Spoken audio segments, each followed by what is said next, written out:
Ambazonian land, Ambazonian territory. Welcome, ladies and gentlemen, to the broadcast. I am so sorry for the late show. Unfortunately, sometimes this happen, and there is just nothing we can do about it. We cannot control it.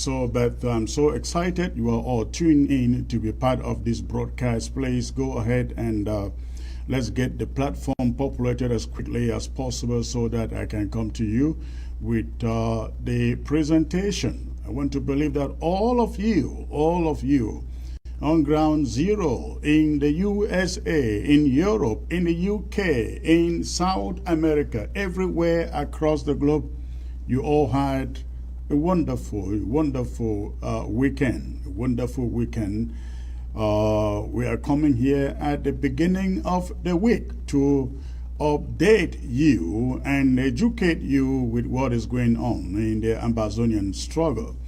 Again, good evening to all of you watching by way of satellite television from Africa, and all of you in Europe, in the USA, in South America, in Canada, everywhere you are, even in China.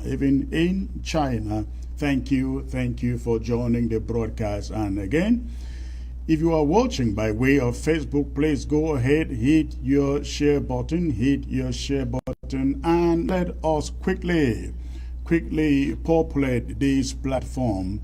Today, we got so much to talk about, and I'm coming to you today with a very powerful panel. And we are going to be discussing the so-called Ambazonia Biafra Alliance. But before we get there, I make sure I bring you my monologue now. This is my personal opinion, not the opinion of the interim government. Of course, it reflects the opinion of the interim government, the position of the interim government, but this is largely mine, and I do so once in a while.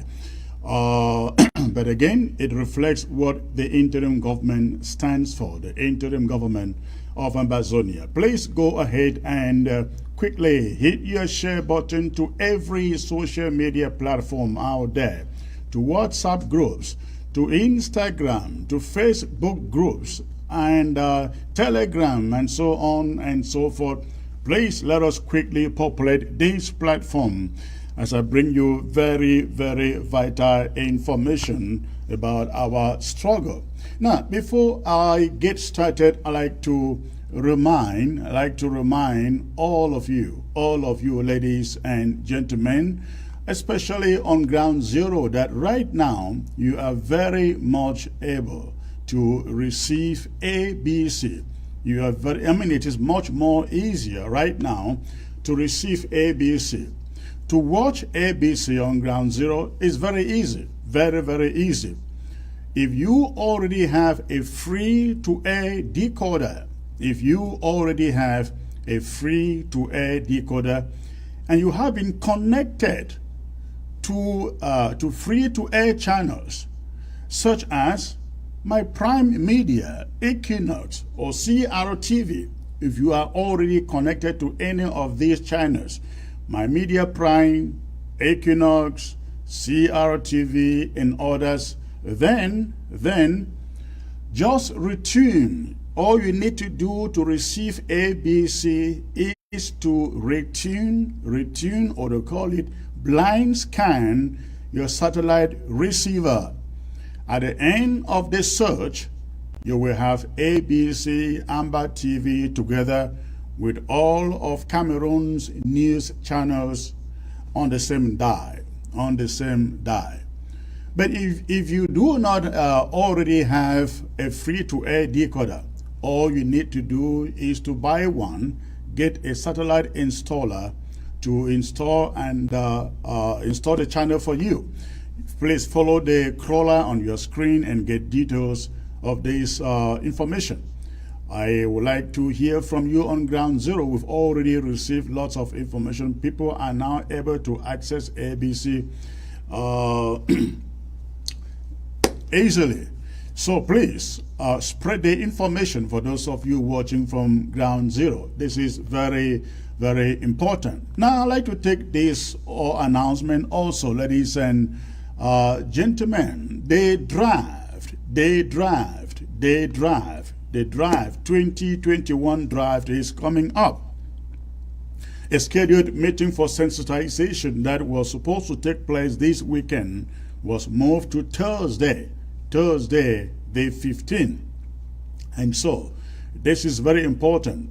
It is very important that all the LGA leaders, all the county leaders, all the activists, all the cabinet members, even Restoration Council members, every stakeholder of this interim government and the Ambazonian struggle be at that meeting on Thursday, the 15th. It is a critical meeting, and every one of you is invited. The link for the meeting, the Zoom link, will be circulated in the days ahead. But mark your calendar. I think it is on 9 p.m. It is 9 p.m. Thursday. 9 p.m. Thursday, Amber time. So please mark your calendar. You want to be in that meeting. For those of you wondering how the last draft has gone, how it has been utilized on ground zero, you want to be in that meeting to get a little gist of how it has been used, or it is being used on ground zero. This meeting is in preparation for Award 2021. Award 2021. We hope that every one of you out there is being sensitized to show up in your numbers to defend your local government area, in this new draft. Ladies and gentlemen, I know this is the time that you will have enablers out there asking questions such as, what has happened to the former draft? We have not seen much action on the ground. Chris and Sako has squandered the money. You know, they raise every form of doubt in your heart and confusion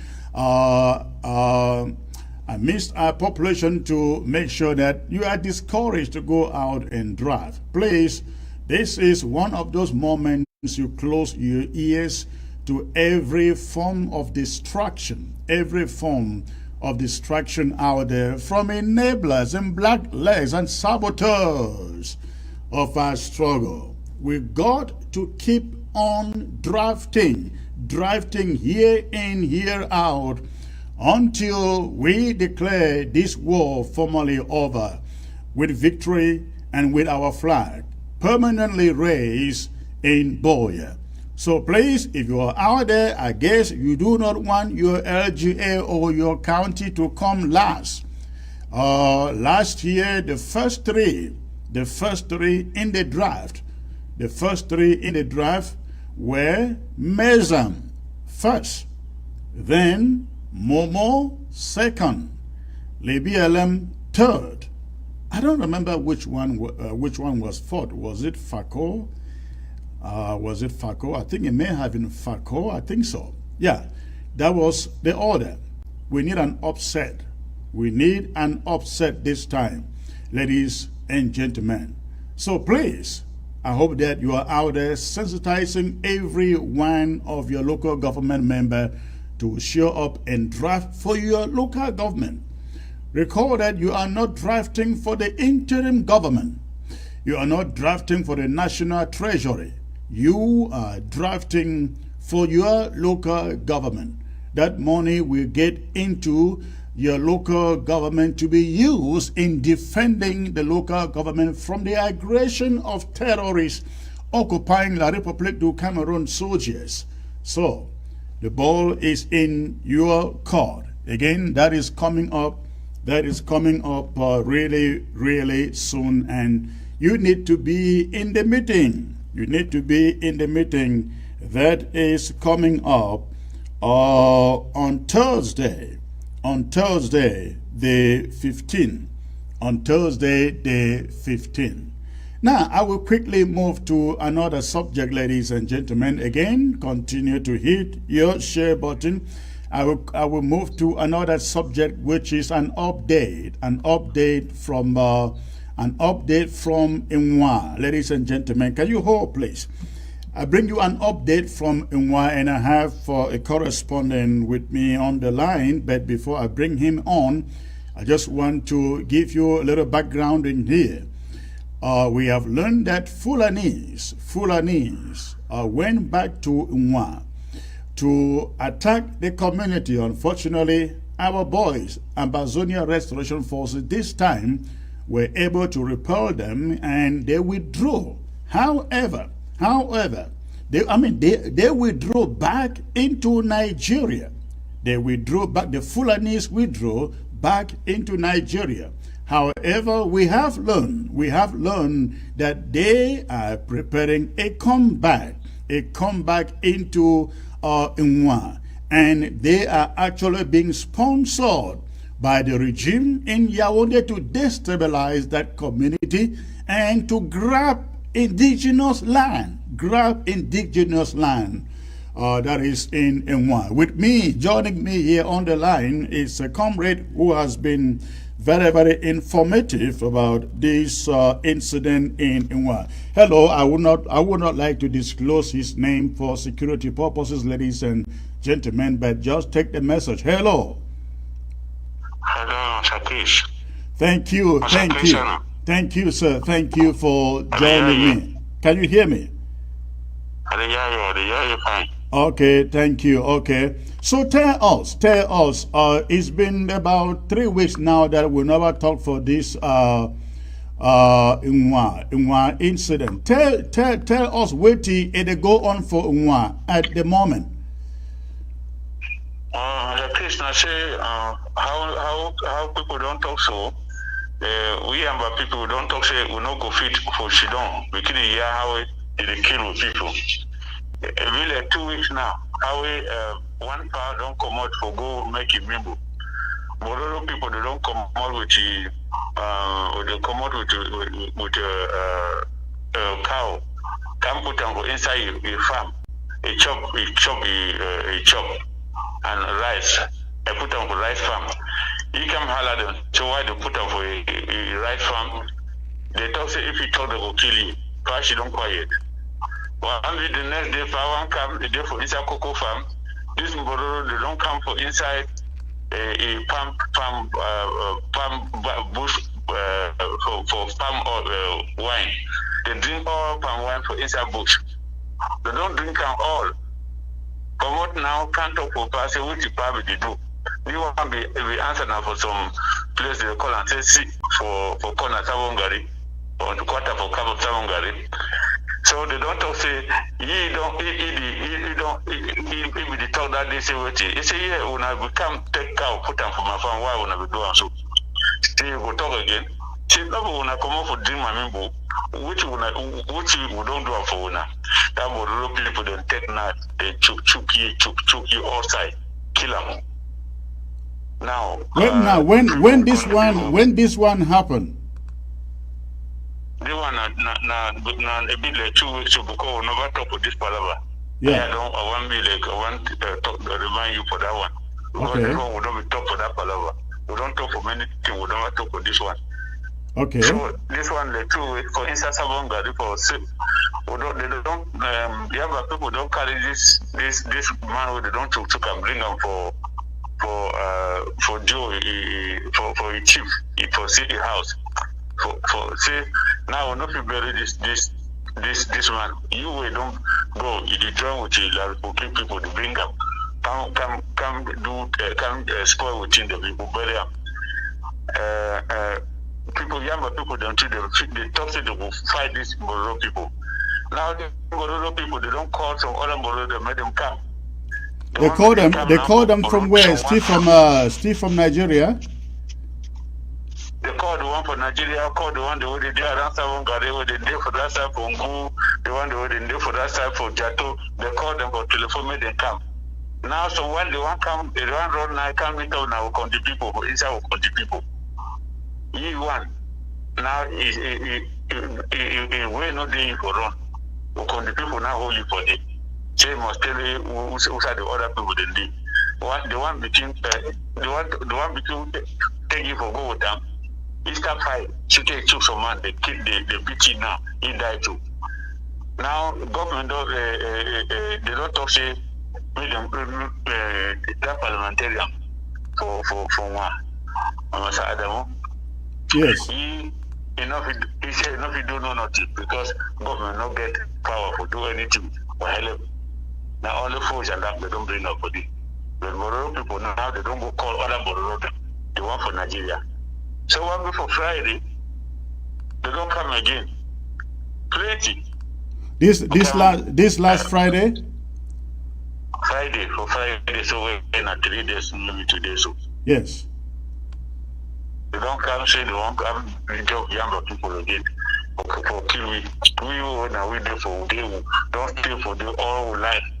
They say we will come out give them lamb and put their cow. So 1 week Friday they don't bring the one to Nigeria, they don't bring the one to for around Savongari. Made them come now can attack we. But that side for the one come now.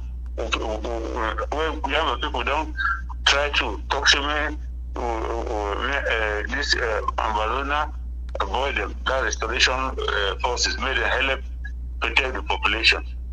So the boy they don't ready now. Well the wait. The one can sit down Bororo with them come out plenty the camp. They don't even know say boy they don't prepare. Just the way with the boy them start fire gun. Just the gun with the fire. Or they come out run, go back. Now we don't say they do for Nigeria, they go with the other brother, they should bring them back. But they can continue for killing people. So far, since the last time where we talked on this subject, the colonial administration for Nwa, what they don't do, they still stand up for these Fulanis.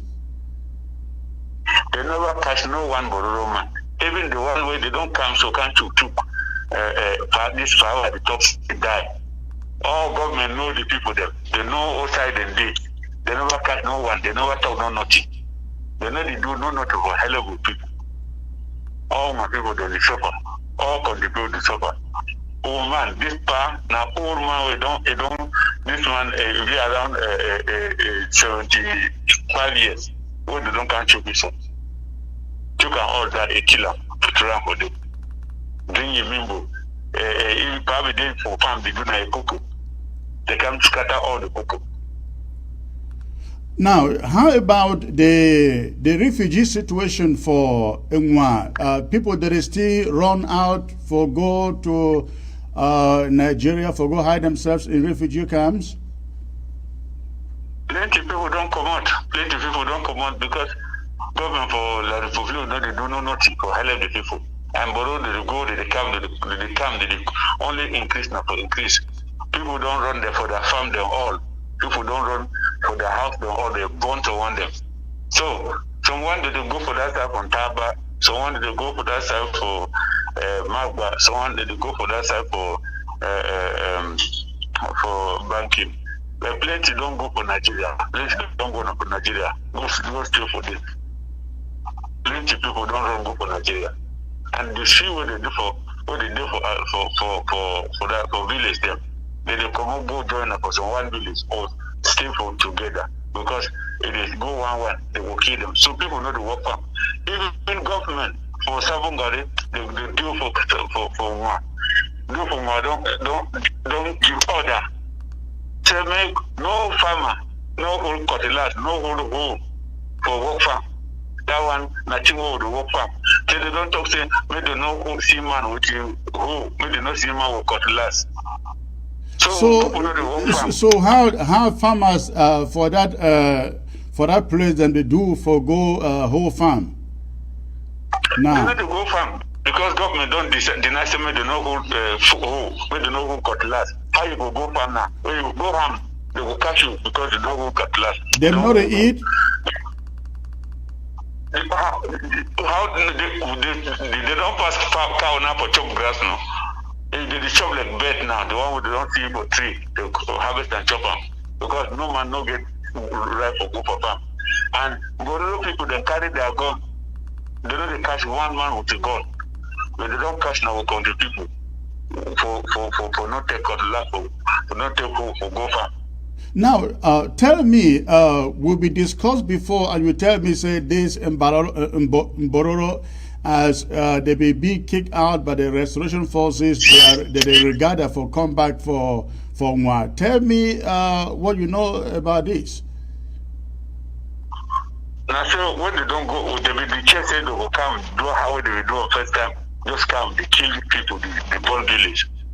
They won't come now.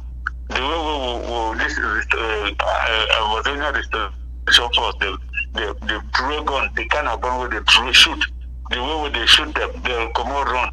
Now we don't yet see, they don't go to gather other people, them for other Bororo, for Nigeria, how they will gather first time. And this time, they will go again, go see them, go around to them, and they join them. And we don't have to say, government don't talk, say, it will help them to gun them. So they talk, say, if Amazonia, the restoration force, they not put down their gun, surrender. Government says they will join them for openly for camp. Join with the Bororo, they made the whole people. So they say their problem. I say, boy, the way they defend with, they put all guns for them before they will stop.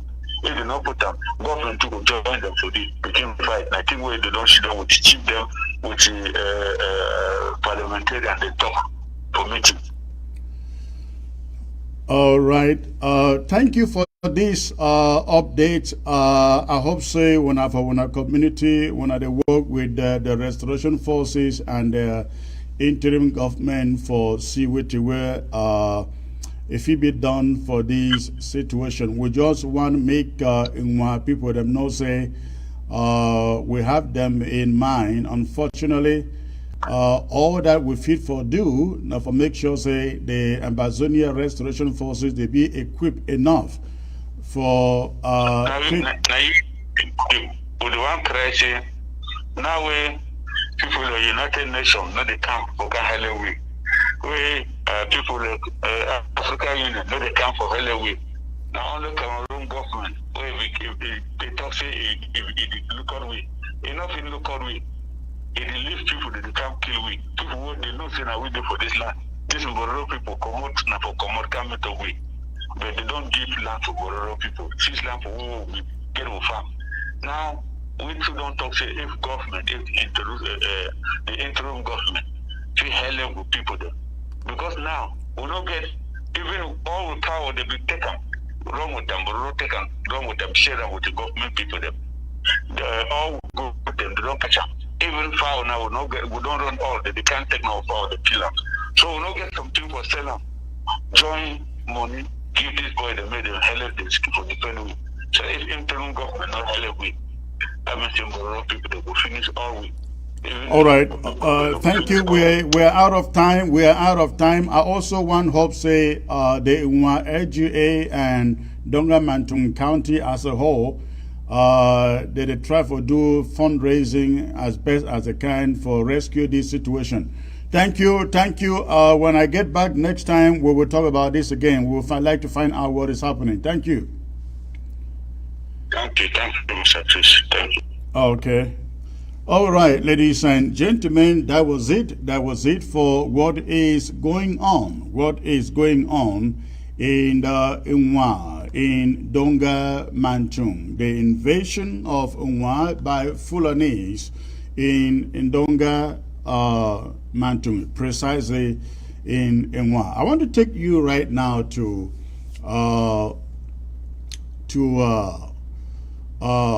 Bui, where you have the unbeatable Bui warriors. Take a look, ladies and gentlemen. What you are looking at on your screen, that is what took place. That is what took place over the weekend in Bui, and that is a handiwork of Bui warriors. Again, I call them the unbeatable Bui warriors. Bui has become a burial ground, ladies and gentlemen, like the BLM in this conflict where they are decimating French Cameroon soldiers in their numbers. You find French Cameroon soldiers in this scene licking their wounds from the injuries inflicted upon them by Bui warriors. We understand that about 3 of them lost their lives, were killed by Bui warriors. I think by now these guys would have learned a lesson that Bui is becoming unbeatable. I think all of us here at the interim government and in Ambazonia should really give Bui warriors, thumbs up, ladies and gentlemen, thumbs up for what they are doing in Kumbo, in Bui, bleeding out Bui and bleeding out La République du Cameroon troops. But I also want to bring to you this security information, ladies and gentlemen. We have learned that the return fund of Fon Mbinglo, he went back to Bui with an army which has now been divided into 6 regiments. They are made to dress in civil, to invade every camp and every community in which Bui warriors are said to be lodging. So, we are warning the people in the community out there in Bui as a whole. Be very, very vigilant who is coming into your community. And the one thing that we've also learned is that these infiltrators, these La République du Cameroon infiltrators, soldiers brought in by Fon Mbinglo, I think Mbinglo III of Insok, they are Insok indigenes. They can speak the dialect, they can communicate with the people with ease, and so they are brought in to infiltrate the camps of Bui warriors in the 6 communities that make up Bui. So please, we are passing a warning to every civilian in Bui. Your community is being invaded. When you go anywhere, you are talking to anybody, be very, very careful whom you are talking to, because you may be talking to some of those guys who have been brought in by Fon Mbinglo III of Insok to track and to kill Bui warriors. Of course, we can't fail to ask Bui warriors to be extra security conscious at this moment, because these guys are brought in purposefully to track them down and to kill them. So I hope that Bui warriors get this news. Before I leave this subject, I must say thank you out there to all of you Bui warriors who are making Ambazonia proud.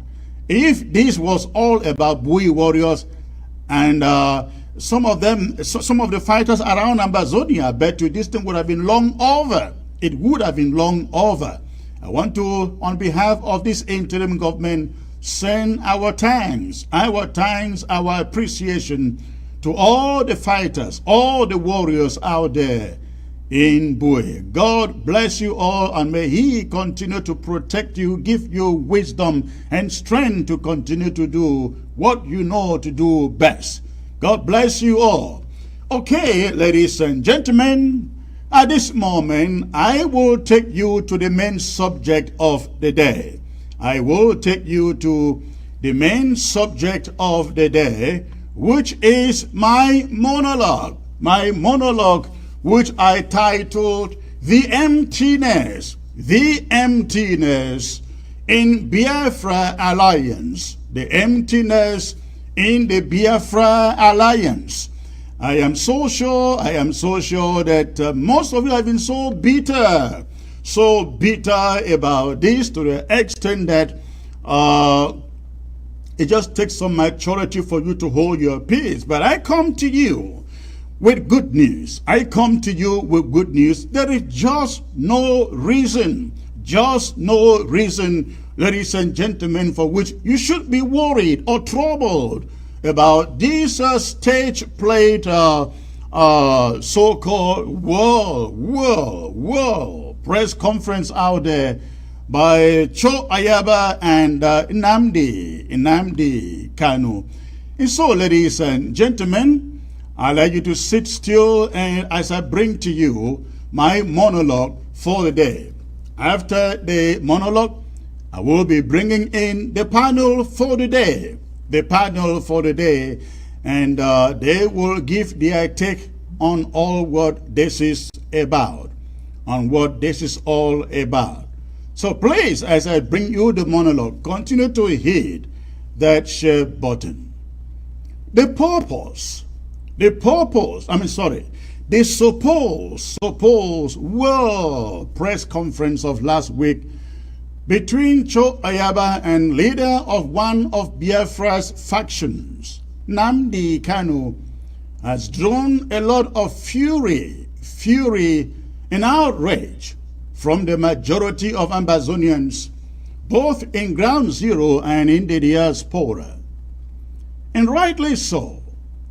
And by the way, the international press conference, as advertised, turned out to have no such international character in it. I guess many of you were expecting a galore of international press, where it turned out that not even the local press was there. Even so, responses from Ambazonians and Igbos were not mixed. They have been blunt and crushingly to their disapproval. Not a few people have bore their feelings on the piece of stage-managed propaganda. One person had this to say, and I quote, "When the phony World Press Conference with one Mr. Nnamdi Kanu was announced, I thought I would follow the press conference on any world news website. To my greatest surprise, not even a local media syndicate aired the so-called World Press Conference." This is coming from one Chijioke Ifeanyi. He wrote from Enugu. Another observer wrote, and I quote, "Nigeria crushed Biafra under Odumogwu Chukwu Emeka Ojukwu, the Ikemba of Nnewi, when Biafra was strong and recognized by some foreign states, including France. Nigeria will still crush Biafra with ease now." But this is his regret, and I quote, "Unfortunately," he said, "Ambazonia has been betrayed to the slaughterhouse on both sides by the ADF." End of quote. Wilfred Tarsang, writing from prison, weighed in and had this to say, and I quote, "The one message the Nigerian authorities are receiving from this so-called alliance is this: if they allow the Southern Cameroons and Ambazonia to restore their independence," Wilfred Tarsang continues, "then their territory will serve as a corridor for the IPOB to ship in arms. This message is so unmistakable that even a baby revolutionary will not miss it." End of quote. Then Chief Barrister Charles Taku of the International Criminal Court also commented, and I quote, by this reckless self-serving pecuniary action, this young man has potentially caused so much harm to our restoration quest. Unless the legitimate leaders of our cause take remedial action to promptly send envoys to Nigeria, first through their diplomatic missions and then in Abuja to repair the damage. Charles Taku continues, "There is no legal or strategic or diplomatic reason for this reckless conduct." End of quote. That was again from Chief Charles Taku. Fellow Ambazonians, you have legitimate reasons to vent indignation. That is, if this move was beyond mere propaganda. Personally, I think it wasn't. The whole charade will not go past propaganda. And for that reason, I urge you all to hold your peace. In fact, this was probably the first and the last that you will hear of it, though grave diplomatic blunder has been made. The show of last week was the first and the last, because Cho Ayaba has a history of making these theatrics of a kind, and each time they end up leading to nowhere. When the Swiss initiative came up, Ayaba and his group said the Swiss were accomplices with the Yaoundé regime. He paraded a narrative that suggested he has no way ready to serve as a mediator for the conflict. What happened to that arrangement? No one ever heard anything about it again. As usual, he just wanted to be a spoiler. Remember also the famous loud-sounding alliance announced between them and the Bas movement made up of La République du Cameroon citizens. You recall that? You ever wondered what became of it? Of course, it died a natural death once the ulterior motive would not materialize. Of course, the ulterior motive was cash, to make cash. And nothing wrong with that, of course. But once it wasn't producing the desired goal, no one has since heard anything about it. It died. I urge you to hold your peace and watch and see as the Biafra quote-unquote alliance die another natural death too. And I will tell you why. This is it. During their World Press Conference, Ayaba usurped himself as leader of the Ambazonian struggle. Nnamdi was lied to. Nnamdi wasn't told that Ayaba is actually a figurehead. Only a figurehead of a leader would fly by the way, by himself to London to single-handedly negotiate an oil deal for 8 million people. Nnamdi wasn't told that Ayaba is an accomplice in the Ambazonian struggle for independence. Nnamdi wasn't told that Ayaba fights this struggle against his own brothers and people, and not against La République du Cameroon.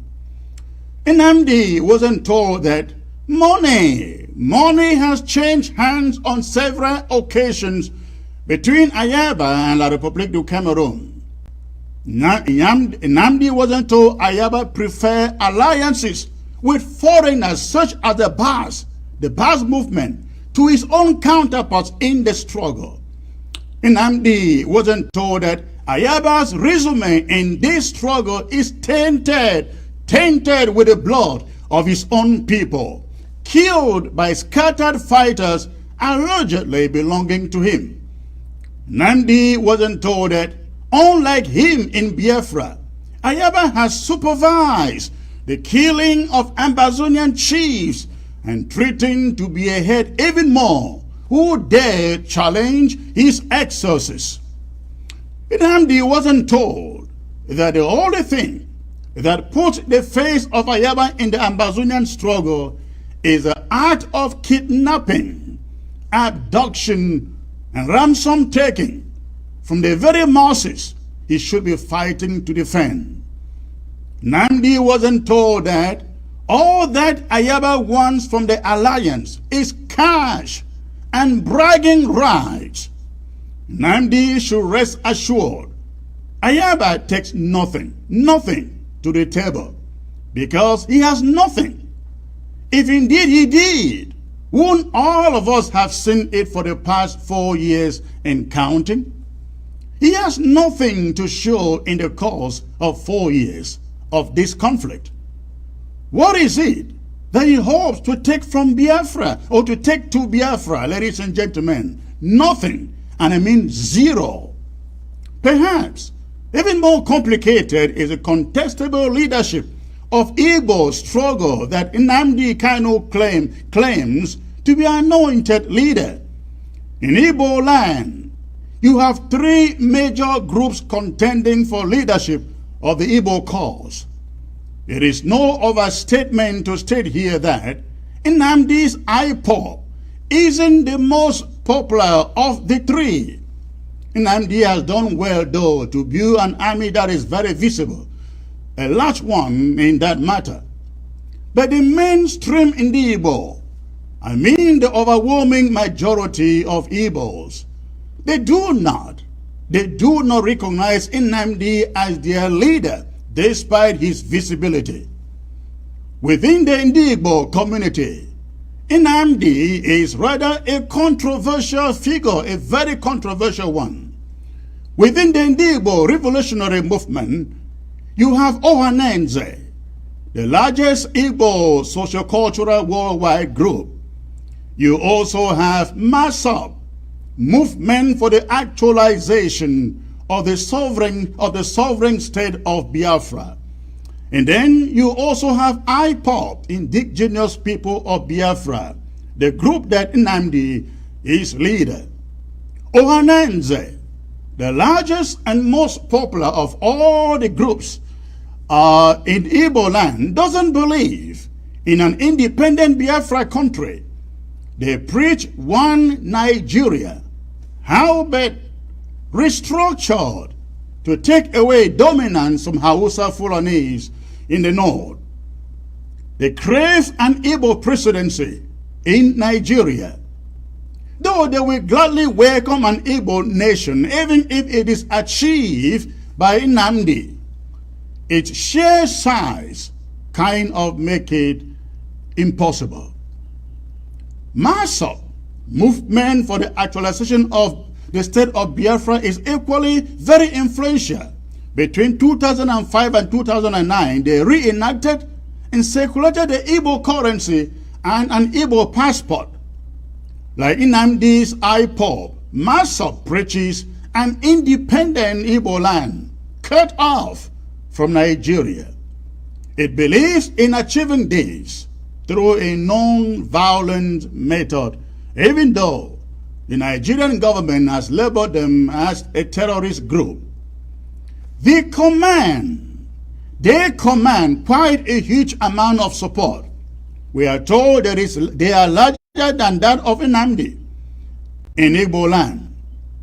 The point is that as far as this alliance thing is concerned, ladies and gentlemen, Nnamdi may just be another Ayaba, that is to say, not qualified to speak for the Igbos by sheer size and influence of these other movements, just as Ayaba cannot speak for Ambazonians by virtue of the size, the support, and the influence that the interim government commands in Ambazonia.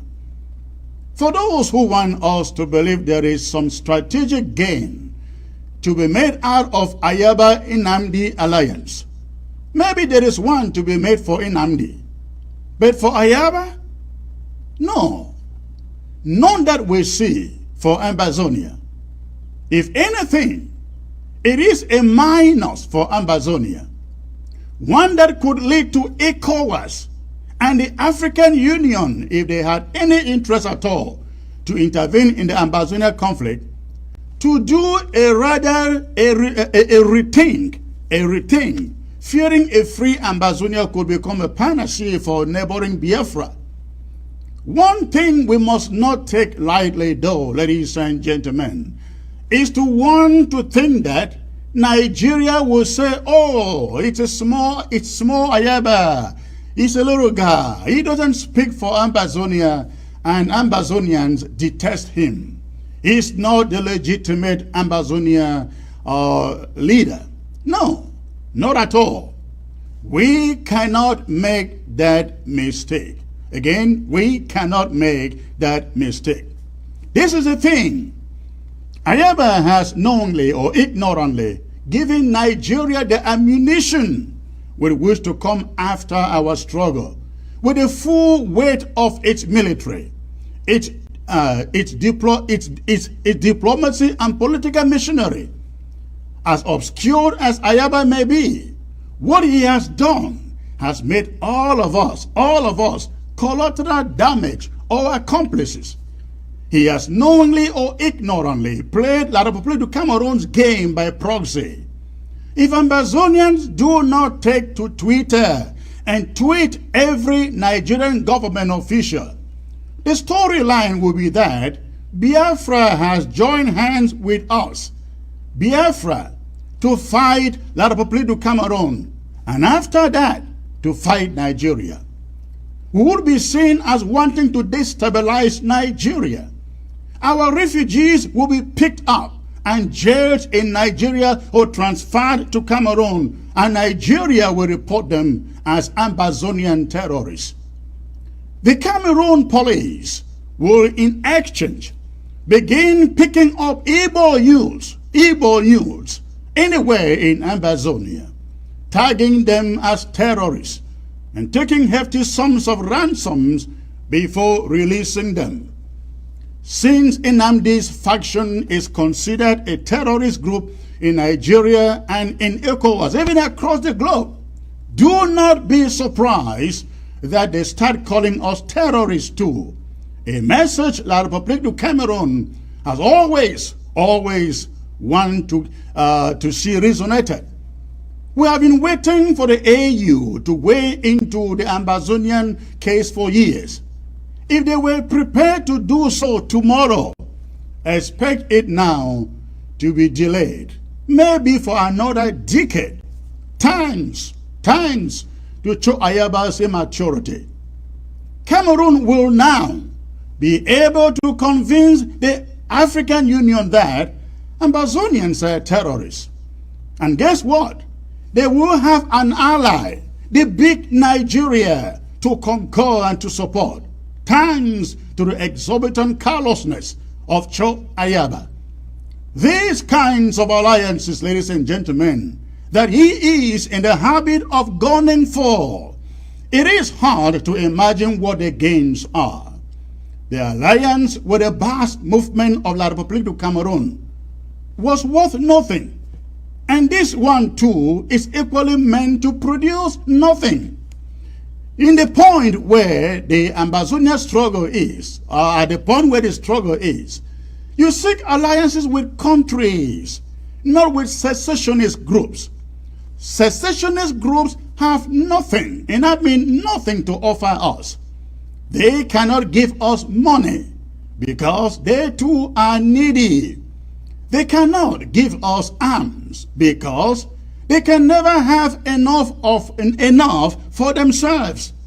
They cannot recommend or lobby for us at the regional level in ECOWAS, at the continental level with the African Union, nor at the United Nations or any country, because if they could, they themselves would be an independent country, but they are not. Fellow Ambazonians, my appeal is that we should consider this just as one of those setbacks along the road that we must overcome. A chief brutalism of Ambazonia that we must overcome. We have no option but to overcome. As I have appealed here time and again, let's prepare our minds for a long drawn-out war against La République. Things like this only remind us of who the enablers really are among us. But we shall not be discouraged. We shall not faint. We shall not be perturbed. We shall remain focused on the goal. And no matter how long it's going to take us, we must persevere. For we will win. We will win. Evil has never triumphed over good. Evil has never triumphed over good. There is always light at the end of every tunnel, ladies and gentlemen. And with patience, perseverance, and faith in God, we are going to make it, despite all, and I mean all, of the obstacles. All right, ladies and gentlemen, that is it. I will now bring in here my panel for the day, ladies and gentlemen.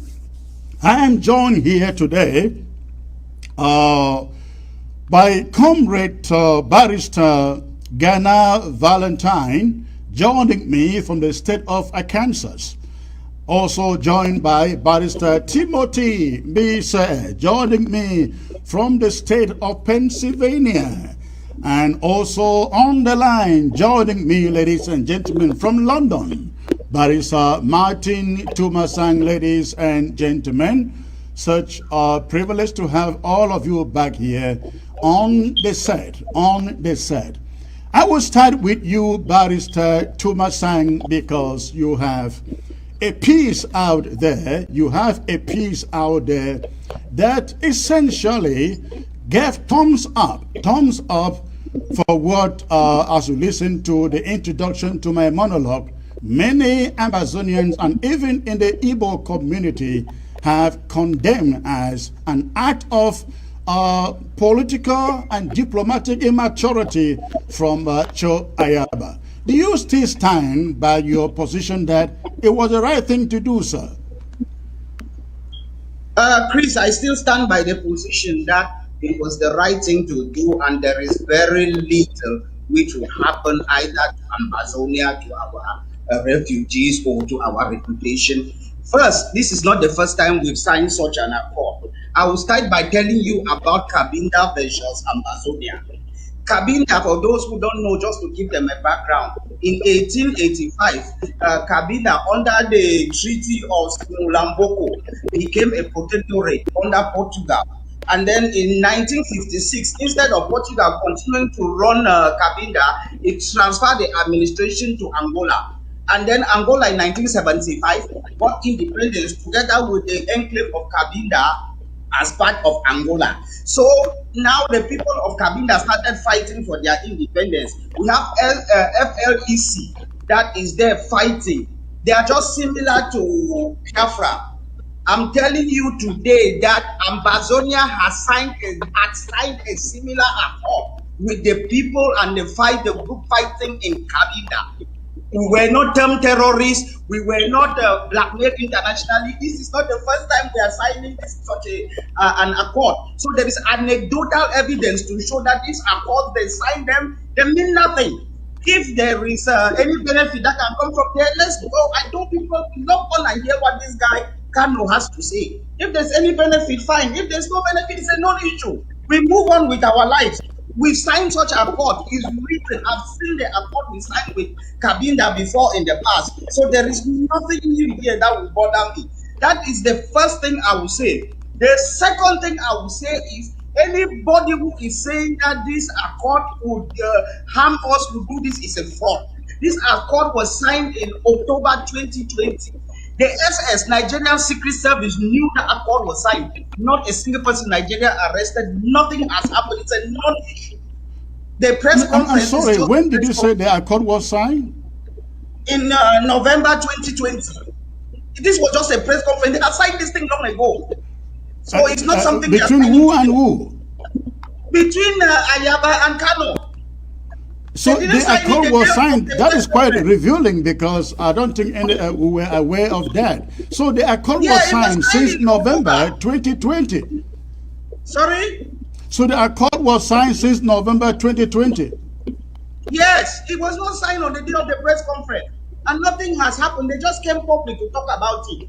Mr. Chris, to be honest, you as a journalist, to be making a big deal out of this thing is totally absurd. Nigeria is not scared of Ayaba. Nigeria is worried about Southern Cameroon, not because of Ayaba's action, but because of one person's action. No. I think you got me wrong. I think you got me wrong. I didn't say Nigeria is afraid of Ayawa. No, of course, not by any means. No, I'm saying that Nigeria will be afraid of Amazonia by proxy of Ayaba.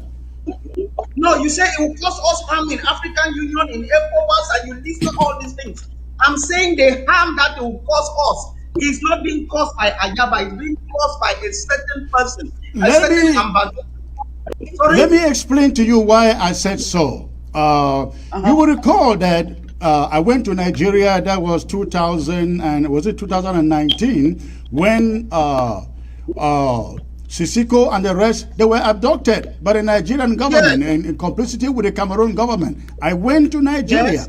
I spoke with officials of the Nigerian Refugee Commission. I spoke with the High Commissioner for Refugees, UNHCR, in Abuja. And guess what they told me? They told me the reason that Sisiko and the others were abducted was because they were building, training an army in one state in Nigeria. The name has gone off my mind. And you recall that the army that was being trained there was under the control of Ayaba. But these authorities, they picked up Sisiko and the others. When I tried, I did everything to explain to them that Sisiko had nothing.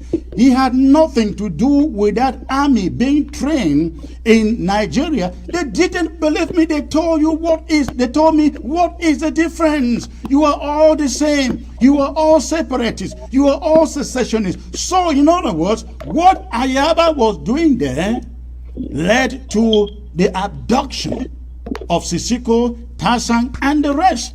This is what we are talking about. Chris, what which led to the abduction of Sisiko, that panicked Nigeria, it's not Ayaba's action. What happened is Professor Martin Charles' action.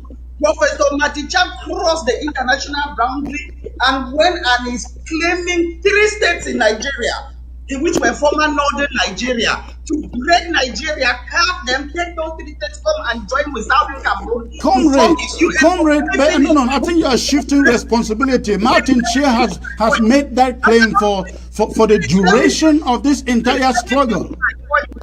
Let me finish my point. Can you get a point? I think you are essentially framing up Martin Chair because, listen, he has made up those claims for the duration of this struggle. Never allow me to finish my statement. How do you know what Go on, answer the question. Martin Chair has made the claim throughout the course of this struggle, not 4 years. As an intellectual business, let's be fair. Ayaba has not claimed 1 square meter of Nigerian territory. Professor Martin Chair with his group are claiming 3 states of Nigeria. They want to break Nigeria, make the states come and join Southern Cameroon. The population they want to take from Nigeria is more than the population of Southern Cameroon.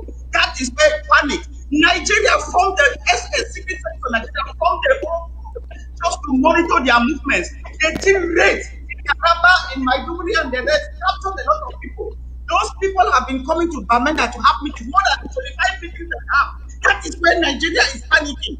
Because those people are using UN instruments, they are using UNESCO, they are using so many things. The issue is not Ayaba. Me, I'm supporting that thing because Ayaba, and is no issue. The person that is panicking Nigeria to be capable of trying to access for their neighbors is the fact that they are trying to divide Nigeria. And you know the union between northern Nigeria and Nigeria is not very clear, no union. That is the one that panics them. It's not Kano. It's not Ayaba. All right. Thank you, comrade. Stay put in there. Let me get to the other panelists and let's get their take on this. I will go to Barrister Tim Mbese, who is a veteran lawyer here who has worked with the United Nations in the Ivory Coast. Barrister Mbese, tell me what you make of this so-called alliance between Ayaba and Nnamdi of Biafra, please. Thank you very, very much. Before I start, I would like to remind Mr. Tumasa, as a lawyer, to know that in international relations, language has consequences, actions as well. And further, most of the wars that were witnessed around were not started by action. They were started by simple words. Is Ayaba responsible? Yes. Let me clarify, Mr. Tumasa. If you remember, the so-called training in Dadi in Nigeria, it did not end there. Was that the training that alleged from Nigeria in that caused the Republic to go and invade Manfred. If you have not forgotten, the prefect of Mayo at the time, danger was coming. And what did he do? He issued a circular asking the people to run away. And they ran. And the military came. And they killed them. Since that 4 years ago, we have not seen the army that Mr. Ayaba trained and landed through that. So, sir, you are, I think, wrong. Secondly, as a lawyer, sir, you know that when you go into complete agreement between Namdi and Joe Ayaba or some type of agreement, there's what we call consideration. What is Minister Joe Ayaba offering to the so-called Biafra in return for what? I don't know. Legally, I have not found one. Therefore, we must agree that propaganda has it. Yes, it matters nothing to Nigeria. Nigeria is about that. And I think you remember, after adopting the boys, the 10 from Nara, Nigeria is following it up by sending other refugees away, deporting them to Yaoundé. Pretext that these were fighters coming to destabilize the country. It has no meaning to you, it has meaning to the rest of us, sir. You don't need to become a law professor to know that. That's a fact. And again, I think it is about Ayaba. This propaganda has to stop, because we must know the limits to which we can go. And my Mr. once more, that when this war started, Ayaba claimed that his ADF had a camp in Meme, Kuma. It was all propaganda. What happened? It turned out that he had a camp. Well, what was the camp? The camp was based in Mokete plantations for a price of 4 million francs at the least. There's a record of Ayaba discussing the distribution of that money that was paid to him by Mokete plantations. Is that propaganda or war? No. The track record is long, sir. The track record is long. This is not a courtroom. This is a political room. My father and your father, my mother and your mother know all the law. But they know the consequence of law. That when you shoot gun, people have. That way you pretend that you're fighting and you're not fighting, they will follow you and they will not find you and they will kill somebody innocent. So, as Ambassador is concerned, maybe I'm concerned, nobody even knew what the so-called Republic of Biafra was all about. It was instead Ayaba telling us what it was all about the Fulanis in the north, about the Yorubas. They now never said about that. They never said about that. So it doesn't matter to the government, doesn't matter to the international community. It does. Propaganda has a limit, sir. What did Ayaba say he was going to do with Namdi? He to issue a web preference. What did he do there? A three-way video communication Zoom connection. That's why he called an international press briefing. No, it is propaganda. Again, sir, propaganda has a limit. All right. So you have to let him know that when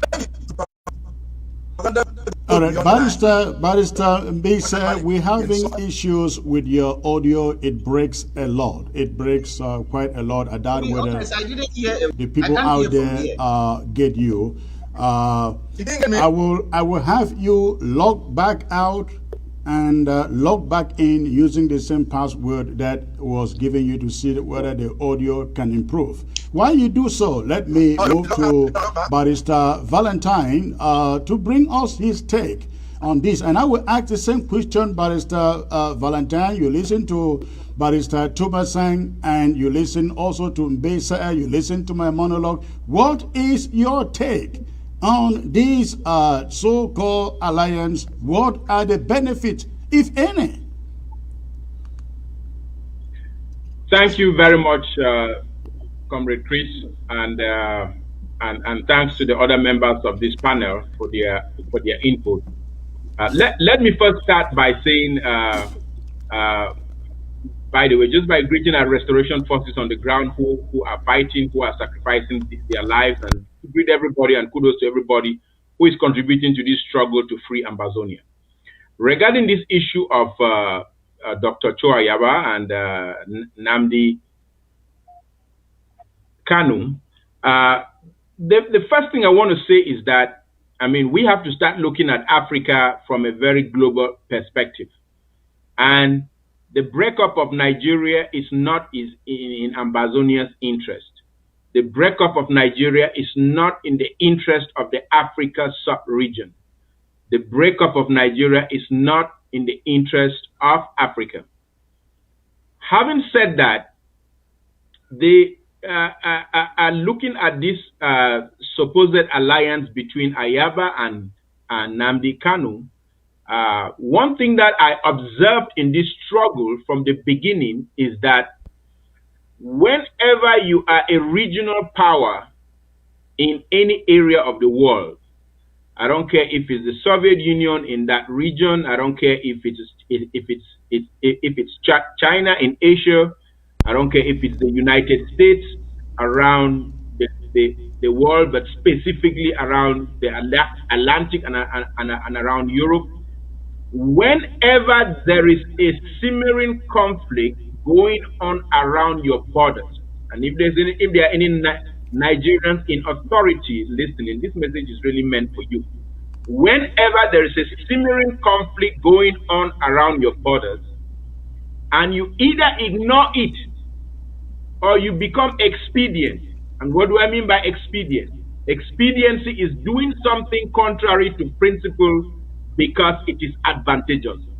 When you become expedient, this conflict will metamorphose, it will spread and eventually affect you. And we haven't learned from the likes of Europe and North America. For example, when we had the Bosnian conflict, the Europeans were very eager to invite the Americans to come in and storm out that conflict, because before you know it, you start having the regional alliances ally themselves with each other. The Croats were probably the natural allies of the Germans. Maybe the Serbians, the natural allies of the French. So you start having all of these parties come in, and before you know it, it blows into a bigger conflict. So this rapport or supposed rapport between Ayaba and Nnamdi Kanu is pointing to the failure of Nigeria to take the right side in this conflict. And the Nigerian government knows that Ambazonia has a right to self-determination. The Nigerian government knows about Resolution 1608 because they voted for it. 1514. They were part of all of those resolutions, so they had exposure to them. But they've chosen to take a blind eye to over 25,000 being murdered on the border of their country, and now they are beginning to have some, I don't care if it's just a propaganda issue, but there are possibilities to have Ambazonians, whether publicly or privately, align with forces within the Biafra movement, which goes to threaten that whole Africa sub-region. And so, whether the impact is positive or negative, I cannot really weigh in on that appropriately because I don't know Nnamdi Kanu that well, and I haven't seen a lot that is substantive about Dr. Cho Ayaba towards aligning himself first with the other movements of Ambazonia. Aligning himself with Sokadef, aligning himself with the interim government, allowing himself with people who are fighting on the ground, making public statements to condemn the kidnappings that are happening on Ambazonians by ADF guys on the ground. So, yes, there's some potential. It might have some international resonance, but Ayaba is 100 steps ahead of himself. The whole is always greater than the sum of its constituent parts. And Ayaba should take that move to unite the Ambazonian struggle, and the Ambazonian struggle will be able to strategize better towards emancipating Ambazonia. Thank you.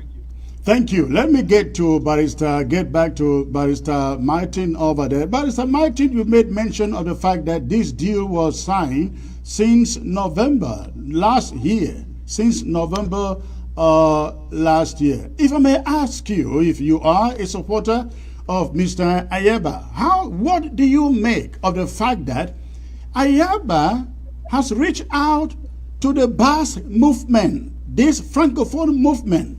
He has reached out to the Igbos, but he cannot reach out to his own brothers with whom he's supposed to be fighting against La République du Cameroun, sir.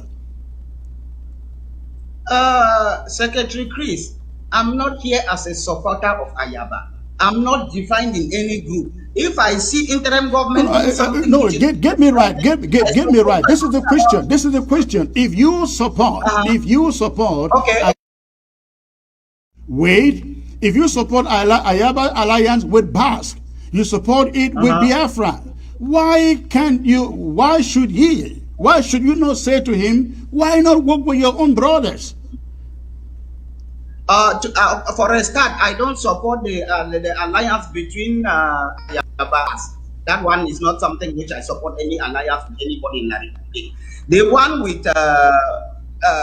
with Biafra, I can support that, yes. And to work with the other groups, I support also.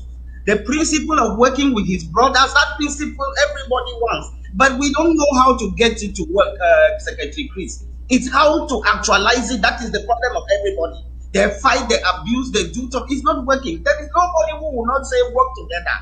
But we don't know how to do it. So we learn to coexist. The problem, Barrister Martin, is this. When you have a counterpart in the struggle who is fighting your own brothers, killing your own brothers, and you cannot name a single battle he has fought against the enemy, don't you see a really big problem there? Chris, if anybody is fighting and killing another Ambazonian, every Ambazonian will say that we cannot support that. I'm talking theoretically, nobody has brought any evidence to say this one is killing that one, but nobody can support that if you are killing each other. Secondly, on the issue of battles, they are fighting a bit. I don't know the extent of it, but I've seen them lose fighters. They are not losing these fighters in a beer parlor. Somebody is fighting somewhere and losing fighters. ADF have shown there are people who are on the ground dying. So they are fighting to the extent. People are taking to extreme. Apart from late General Ivo, whom we were told was killed by La République du Cameroun soldiers, I do not recall any single ADF soldiers that has been killed by La République du Cameroun soldiers. Instead, we have it in the books that La République du Cameroun soldiers are fighting alongside, they accompany ADF soldiers to fight against other Ambazonian soldiers. Secretary Chris, there's a lot of conspiracy theory going. No, this is not conspiracy. I'm talking about something that has been established with photographs, with footages. You ask your question, let me answer. Some people have accused Ayaba of working for La République, working with La République, having guns supplied to them by La République, all those things. Nobody has put any concrete evidence. It's conspiracy theory. If you listen to their side, Chris, they are accusing you of being an infiltrator, support being an infiltrator. I hear your side. You turn and hear their side. The same things you are accusing them, they are accusing you. So I take those things with the pinch of salt. I can't be bothered. I'm not this program, Chris, you advertise it that is about the Biafra thing. We should not go into the history of all the evils that Ayaba might have caused for the past 4 years, 20 years in the struggle. We are digressing. Let's concentrate on the Biafra. No, sorry. I think you are getting it wrong. We are not digressing by any means because these are all interrelated. The question was if Ayaba can enter into alliances with BAS, the Francophone movement, they can enter into alliances with Igbo, Why can't they work with Ambazonians, the ARC group? Chris, if you ask them, they will say that they've tried to work with other people, but other people are only trying that they should work under them instead of working with them. They have their own complaints, Chris. It's always two sides of the story. You have your accusations. If you turn to that group, they have their own accusations the same, Chris. That's why we can never work together, because everybody's accusing the other. I am speaking, comrade here. I am speaking as someone who has picked the phone and called Cho Ayaba and say, hey, let's come together, let's talk, let's discuss. And he promised, oh, bro, I'm going to give you a call. Wait for my call. I'm going to give you a call really, really soon. It's almost going to a year. That call never came. So, but let's leave it there. Let me get to Barrister Mbisa, who is now. Can I just mention? Barrister Mbisa, hold on, Barrister Tumasa. I will come to you before I get to Mbisa. Barrister Mbisa, if you can lower down your camera, your camera a little bit, please, and stay on the middle of the screen, please. A little more. Yes, leave it there. More, please, more. Okay, leave it there. Perfect. Okay, good. So, but Tumasa, go ahead and make the point you wanted to make quickly. No, the point I wanted to make, Chris, if it is so difficult to cooperate and work with Ayaba, why can't we consider Ayaba, the ADF, as Hezbollah is in Lebanon? Hezbollah, in terms of fighting Israel, Hezbollah is operating with some autonomy. They try and fight Israel. The government, they give them some allowance to operate. But Ayaba doesn't fight La République du Cameroon. Hezbollah fights Israel. Ayaba doesn't fight La République. So you cannot even compare that. Just last week, Ayaba came on and giving names of his two fighters that were just killed by La République. He talked about when was that? All right, let's hold it there. Let's get Barrister Timothy back in here, please. Let's get Barrister Timothy back in here. Barrister Timothy, I hope your audio is better now. Let me get back to you.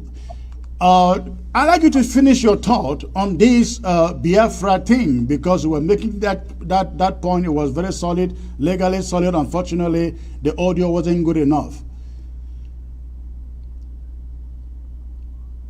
You're on mute. Jesus.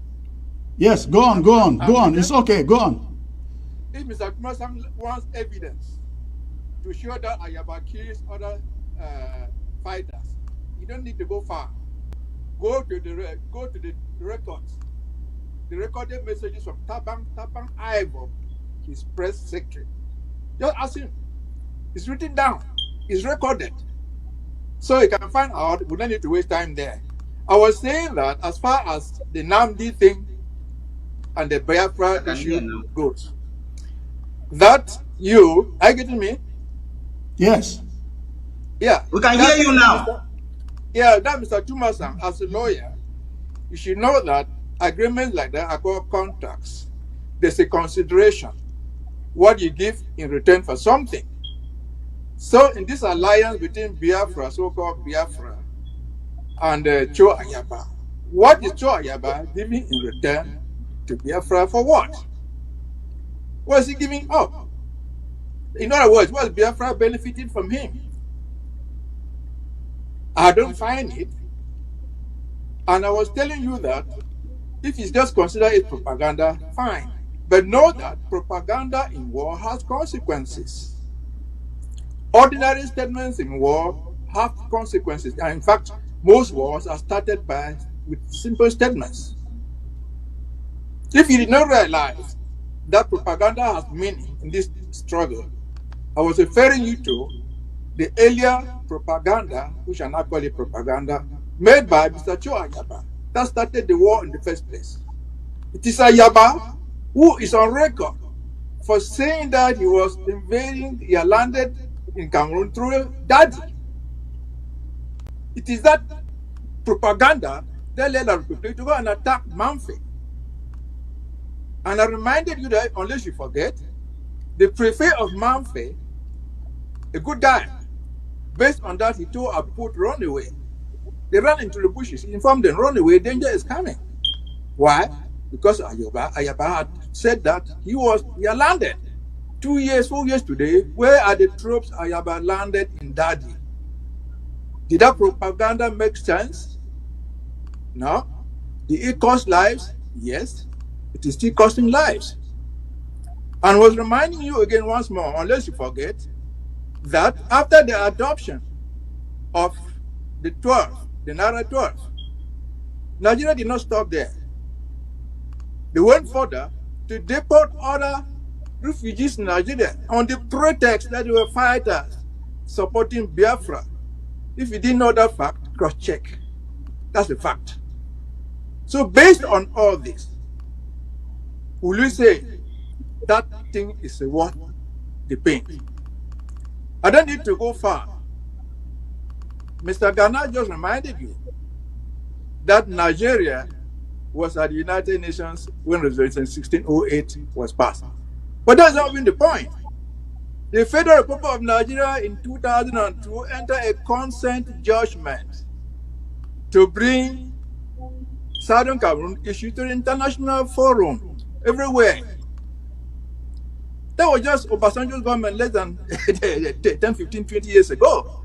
They have not done it, so there's nothing that they don't know. There's nothing that they don't know. So, again, I try to remind you that, look, if you are a friend to a friend, if you are a friend to somebody, the best friendship is when you give the person the best advice that will help him on his own course. You said they didn't know, you thought that Ayaba was fighting. No, Ayaba is not fighting. I can give you this on record. I said that when this war started, Mr. Cho Ayaba claimed to have a camp in Meme Division. Quote me. It turned out he had a camp in Meme Division, but where was his camp? His camp was in Mokete Plantation. How do we know? Mokete Plantation paid him 4 million francs. Is there any evidence of this? Yes. Cho Ayaba is on record discussing how to share that 4 million from Mokete Plantation. If this is not evidence to you, it is evidence to the ordinary person himself. Good enough that you know that you knew that this agreement was signed since November. Since November, 5-6 months ago, you knew it. If it was signed in November, what was the purpose bringing it out now in a press conference? What's the strategy?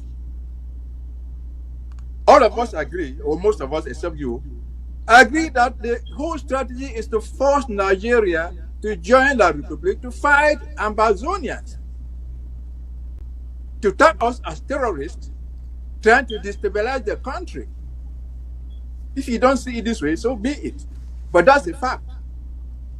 That's a fact that even my mother, my own father will see it. And that's what they are doing. So, again, we never even knew about what Nigeria was, what the Biafra thing was. It is Cho Ayaba on the Super Conference who was telling us that the Biafra was about fighting the Yorubas in the north, who have taken the Biafra land, fighting the Yorubas in the south, the Fulanis in the north. Namdi never said that himself. And so Ayaba was instead working for Namdi. So if that means nothing to you, if you were a Nigerian government, then it means something to other Nigerians. All right. If he said that, and you were in the Nigerian government, what will you do? You lie down? Certainly not, sir. Thank you. All right. Thank you. Let me turn to Barrister Martin as a proponent to this move. If you can articulate for us what, from your judgment, you think Ambazonia can benefit from this? Chris, you know, issues of war, there are a lot of things which might be happening we don't know. Intelligence I got from talking even to somebody high up in ADF says they are already getting benefit, that Ambazonia is already getting benefit of this accord. They are not explaining what the benefit is. So I will not talk too much of what benefit we will get or not. Our problem is logistics. Our problems is bullets, guns, and bayonets and RPGs. That is our key problem now. All right. Whether they are getting it or not, I don't know. but they claim that they are getting benefits already. Yes, comrade, you will agree with me that you and I have seen the ADF displayed a lot of ammunition on the ground, sophisticated ammunition. Even at a point in time, they displayed RPGs. I'm sure you saw that. But there is nothing, and I mean nothing that you know, to show for it. So do you really believe their problem is equipment? And if it is, what are they doing with what they have? The boys of the Ambazonia restoration fighters, even when they had rubber guns, they use it. When they have Dane guns, we see them using it. But these guys claim to have RPG, they claim to have AKs. Where are they using it? Chris, to be honest, I cannot talk about other areas. I cannot talk whether they are fighting in Bijati, whether they are fighting in Meme, the rest. But I know the Bamenda Brigade has been of ADF has been engaged in some fighting. Let's call a spade a spade. Let's give to Caesar what is Caesar's. I'm from Mezam. I can talk about Mezam. I know the Alabukam guys had some guys and they are fighting. I'm leaving myself. The Alabukam guys are the most dangerous in Mezam. When it comes to kidnapping, ransom taking, they are the most dangerous inside Mezam, and I'm sure you know that, and others from Mezam, Chris, they know your that. question was where are they fighting? I said, let me limit myself to my county. I could see the Bamenda Brigade, the Alabukam fighting. Whether they have some other vices, the accusations fly left, right, and center. You see me, I'm avoiding these accusations. I've talked to people in ADF who believe that the guys who were captured, the 47 or how many captured in Nigeria, is because Chris Ano phoned and gave information and passed to the Nigerian government. They spurious accusations. I said, please, we never do that. So you are accusing them, they are accusing you. You want me to believe any of them like this? That's why I'm avoiding all these accusations. Because as you are accusing them, you go to them, they throw the same accusation. Which one am I supposed to believe? Well, Barrister, you are more intelligent than that. You are more intelligent than that. You know exactly what is truth and what is manipulation. But let's move on. Barrister Ghana, let me bring you in. Let me bring you in. Nnamdi Kanu, as I stated in my monologue, is just like Ayaba in this Ambazonian struggle, because when you go to Nigeria, I don't know whether you know this history. I happened to live in Nigeria and worked in Nigeria in the media for about 5 years, and I came to learn a lot about the Biafra movement. You have Ohanense, you have MASOB, Movement for the Sovereign State of Biafra, and Ohanense and IPOB. IPOB is a little tiny organization compared to these two.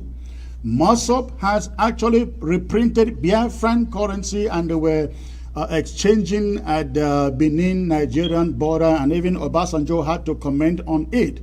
They also printed the Nigerian Biafran passport in 2009. Somebody has said, if Biafra, with all the support that they had under Emeka Odumegwe, that is Ojukwu, if they had all that support from France, from Cote d'Ivoire, I think there was also, was it Liberia or one other country, if they had all this support and they couldn't win a war then against Nigeria, what leverage does Nnamdi Kanu even have to think that some alliance with Ambazonia can make a difference in his quest for a free Biafra? Thank you, Comrade Chris. One thing that I want to go back to our previous speaker, the good lawyer, is that he says there is no substantive proof of the ADF being aggressive towards our own people or the absence of ADF in fighting. One thing that I want to let him know, Barrister Tumasang, is that I am the LGA chair for Mogamo, and in Mogamo, the restoration forces, and I'm speaking to you earnestly because I speak to the guys on the ground, almost daily. The restoration forces have La République as an adversary, and they have the ADF as an adversary. And within the last 2 months, at least 3 of our restoration forces have died at the hands of the ADF. I have names. 2 were killed in Buzang, and 1 was killed on the road towards Widikum, where they were attacked by the ADF. And at the same time that the attack was going on by the ADF, they were flanked by the military, and 1 restoration fighter died as a result of that. So that is a factual incident that I can communicate the facts to you if you want to. So again, I will say why the ADF is struggling to make alliances with all and sundry. They should focus on working with us, the restoration forces on the ground, as partners. Then we can have a more lethal approach towards La République. So I say that with all purposeful, good intent. But to the question which you asked, Comrade Chris, about the alliance between Ayaba and Nnamdi Kanu, and what impact that can really have on our struggle. I'm very cautious on this because I don't want to overlook any potential that might result, and I don't want to be blind also in acknowledging that there might be other conversations that are going on the ground between the Ambazonians and elements within the Igbo, Biafran, Nigerian society, or societies that are closest or have proximity to our border that might be somewhat advantageous. So socioculturally, the eastern part of Nigeria are people who are closest to us, and it is going to unravel whether the Nigerian government likes it or not. And there might be some positive reverberation from what is happening, because one of the concerns of the West is its ability to come to Africa, exploit its resources, and be able to take those resources unhindered. A concern of the West is stability in the Gulf of Guinea, because that stability is very relevant to a lot of things. I mean, it's important enough for the American government to have built a command post in that area, in the Gulf of Guinea. And with letting the Ambazonian conflict fester for too long without solving it, as U.S. Resolution 6884 says, solving it consistent with the root causes of the conflict, knowing that the Western Nigeria or Southwestern Nigeria is an ongoing ally to us, whether publicly or privately, might urge the powers that be, including Nigeria itself, to think twice and try to urge La République to get to the negotiation table and solve this before something implodes in that Gulf of Guinea, because you never know what might implode. There are some other evolving factors that are ongoing. The natural clock on Pobia is ticking, and consistent with what Barrister Mbesa said. In every contractual engagement, there are 3 elements: there is offer, there is acceptance, and there is consideration. And we don't know the consideration that is being promised to Nnamdi Kanu and his group. But knowing that there is surely a promise or an understanding that is being made, the actualization of what is going on between Ayaba and Nnamdi Kanu, even if this conflict ends, might lead to a conduit where there will be further destabilization of the Gulf of Guinea / the eastern part of the West Africa region. So it's very important, and this is more to the powers that be, the United States, to Nigeria, to give this Ambazonian conflict more attention than they are giving. I mean, less than 1,000 people were killed in Libya, and they intervened. Over 25,000 Ambazonians have been killed, slaughtered. Over 400 villages have been burnt, and they are paying lip service to what needs to be done. So there is potential for this understanding, whether publicly or privately, to unravel that sub-region that the powers that be need to be cognizant about and very careful about. Barrister, let me share something with you here. I have had the opportunity to speak with quite a number of diplomats, and what I hear from them is that they do not want a free Ambazonia that now says to the Igbos, you see, your neighbors, English Cameroonians, they got their independence. You can get yours. So when you see this alliance thing between Ayaba and the Biafrans, Nnamdi Kanu, doesn't that play into the hands of the international leaders, international community, who will say, well, this is what we want to avoid? No, it's playing into their hands because they are looking for an excuse not to do what is right.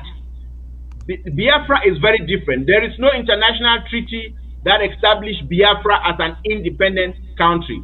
Ambazonia has international treaty that establishes its right to self-determination, and court cases within the UN court system.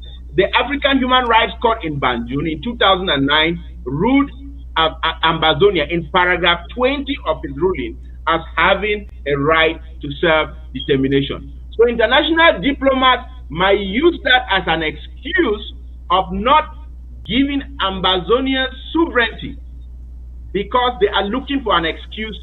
And let me take you back. International diplomats are not always right.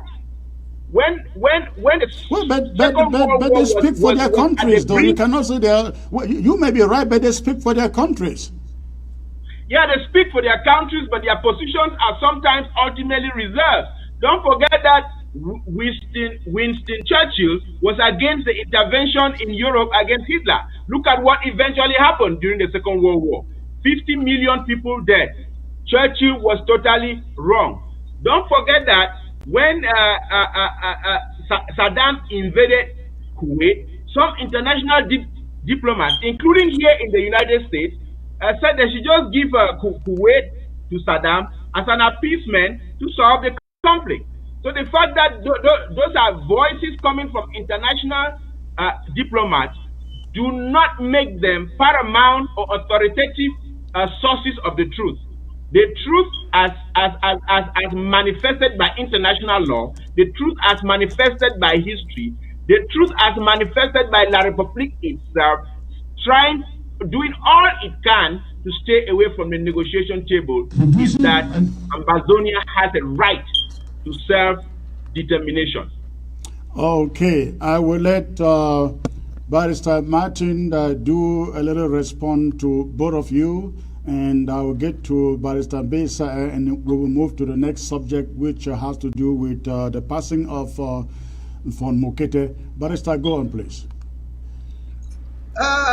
Chris, all the talk that they are not allowing us have independence because we'll act as inspiration to Biafra, I think it's just escapism. Our case is not synonymous with that of Biafra. Yes, Biafra and Ambazonia are members of UNPO. So as members of this unrepresented nations and people organization, there's nothing wrong with them cooperating. There's nothing wrong with them having accords between themselves. Internationally, nothing wrong with that. But it doesn't mean that once you have an accord with a fellow member of UNPO now, you will then have independence. Within UNPO, some people have very good claim for independence. Some of them have very weak claim. Biafra, his claim of independence is a very weak one, because Biafra is a later day invention. To be honest, you are coming back to my point. You are coming back to my point, which is what do we really gain from an alliance with Biafra? And what does Biafra gain from us? We are two needy people. No. To me, our only gain from Biafra, if we can use them to get some logistics, that is all what I see. If we cannot do that, we jettison the agreement and move on.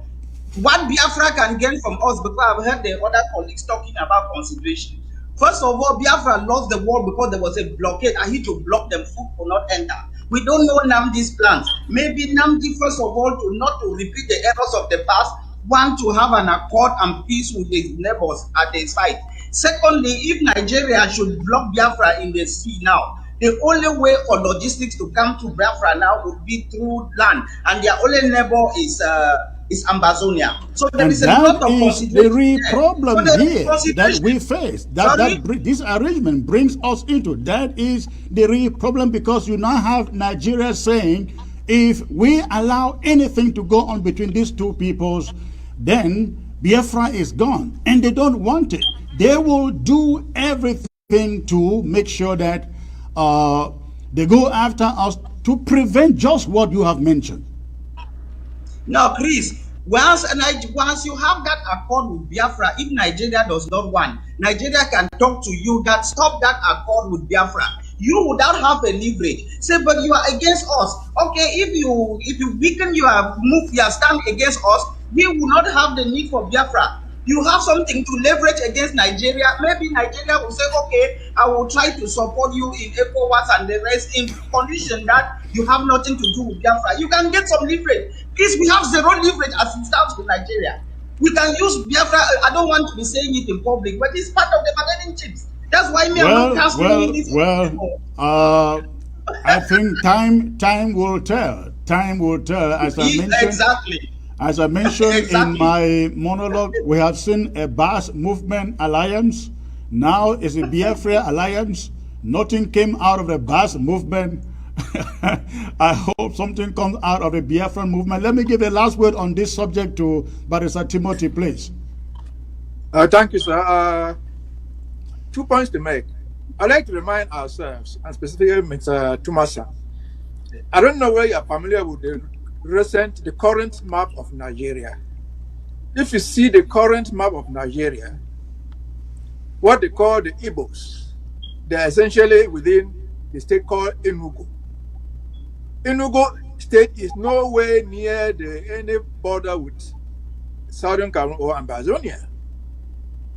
So the idea of presently getting anything through the so-called Biafra import logistically into Ambazonia is zero.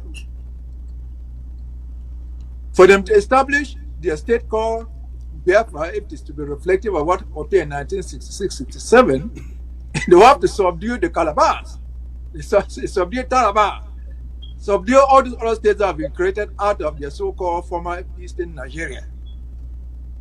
Secondly, again, I want to remind ourselves, in diplomacy, there are two things. Diplomacy, 95% of it is done behind the screen. And when there's a breakthrough, they make the public announcement. Why are we here? This agreement was entered since November, according to Mr. Tamasa. Nobody knew about it. But we're here now because last week, just Friday, they announced a breakthrough. Yeah, a breakthrough with Biafra. Should we just keep quiet? A breakthrough in diplomacy has a lot. And as Chris has said, there was a breakthrough with the Bas movement. What has come of it? There's the breakthrough with the so-called Biafra. What has come of it? Again, technically, you and me understand. We are looking for diplomatic support. Diplomatic support does not come from rebel groups. Correct. If we have to go to Spain, we'll not be going to the rebel group in Spain, we're going to the Spanish government. Because they still at the United Nations, they vote. If we have to go somewhere else in Nigeria, we're looking for a Nigerian government because they have a vote. Not a renegade group that has not gotten its own independence. It's like Biafra going on the online, oh, we have the support of Ambazonia, and so what? We're going to support them by doing what? We have not freed ourselves. We want free free Biafra. Huh? The brigade over there in Spain has not freed, they said they'll come and free Biafra. So if I were their lawyer, in fact, most diplomatic things, some of them die on the way because they realize that it's not good to announce it. If you announce it, you take it to your Congress for ratification. They die right there. If they cannot be announced, they will not be success. So I would think that diplomatically, this was a very big error. Legally, it was fundamentally wrong. So if there was anybody who can advise Chua Yaba, and I think our learned colleague is capable of doing that, she's an insider, tell them to be more cautious next time. Diplomacy is not done on presumptions. It's done on agreements. What have you agreed to give Biafra? What have you agreed to give the Spanish rebel group? What have they agreed to give you in return? No speculation that, well, yeah, one day they will let us drive our material pass through there. That's a lie. They will not do it. Thank you, sir.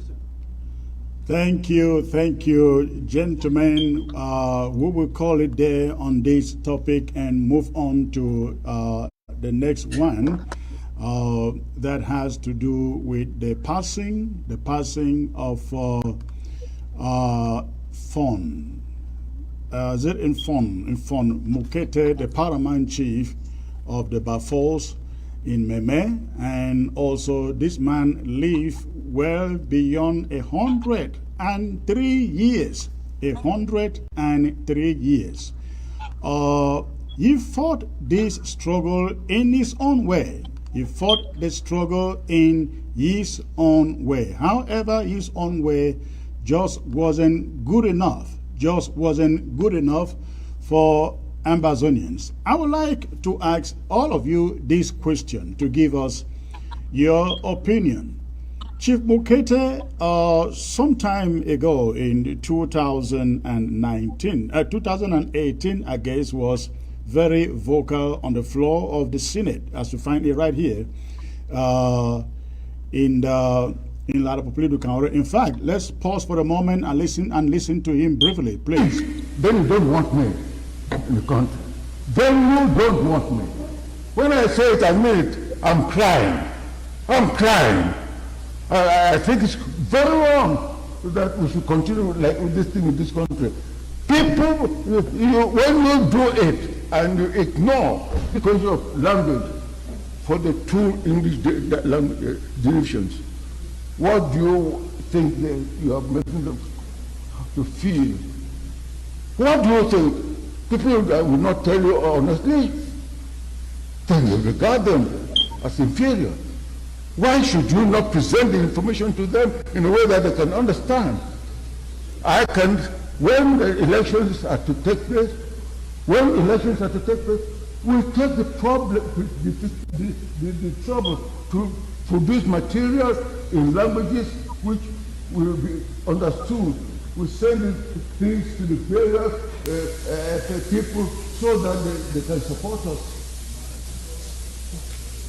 That is the right. Why is it gentlemen, that we have to beg got the wrong for clip there, journal continuing the good work of the government? We should beg that it should be also in English.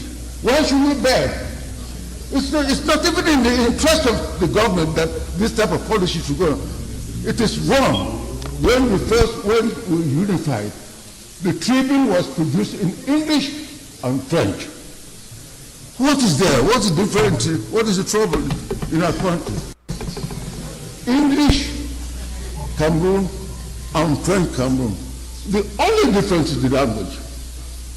The only difference is the language is French and English. But somebody came later on and took his gun, his revolver, and shot at the English, killed the English. That was a mortal shock. All right. Again, ladies and gentlemen, that is the late Infon V.E. Mokete, the paramount chief of the Bafos in Meme, speaking there. He passed a few days ago. And one of the questions that Ambazonian and asking, just as we did at the passing of Cardinal Toomey, is, how do Ambazonians remember Imfon V.E. Mokete, being that he was one of these who saw this process and participated in this process that brought Ambazonia, the southern Cameroons, together with French Cameroon. In the latter part of his years, he began questioning that arrangement. However, he never believed in a free Ambazonia. He thought a federal Cameroon would do. However, he never got it. He never got it. So let me start with you, Barrister. Because you are more older than any other person here, and more, I guess, more knowledgeable than any other person here when it comes to these issues. How should Ambazonians remember Imfon V.E. Mokete? We should remember from V.E. Mokete as the oldest man who knew the problem, understood the problem, but never knew how to solve it. Whatever thing is stated on the floor of the Senate, I don't want to correct his ideas or his facts. He did not realize, because in 1954, he was not one of the parliamentarians who left Enugu. He was not one of them. If the Ambazonian problem, if the Ambazonian problem was the issue of a single person taking a position before on the floor of Parliament, we can all agree we would have delivered us. But I say he didn't know how to solve the problem. This is why. At his age, very old, very respected by both sides, instead of thinking that he's quiet there, if, let me just say, you want to honor his federation, if Chimokete has said, look, in this Senate here, we have 20 people, senators from Northwest and Southwest. If we don't address this issue, 20 of us are moving out. And if they walked away on for 10 minutes, the Senate would have adjourned. Even though they have 80 over 100, they would have adjourned.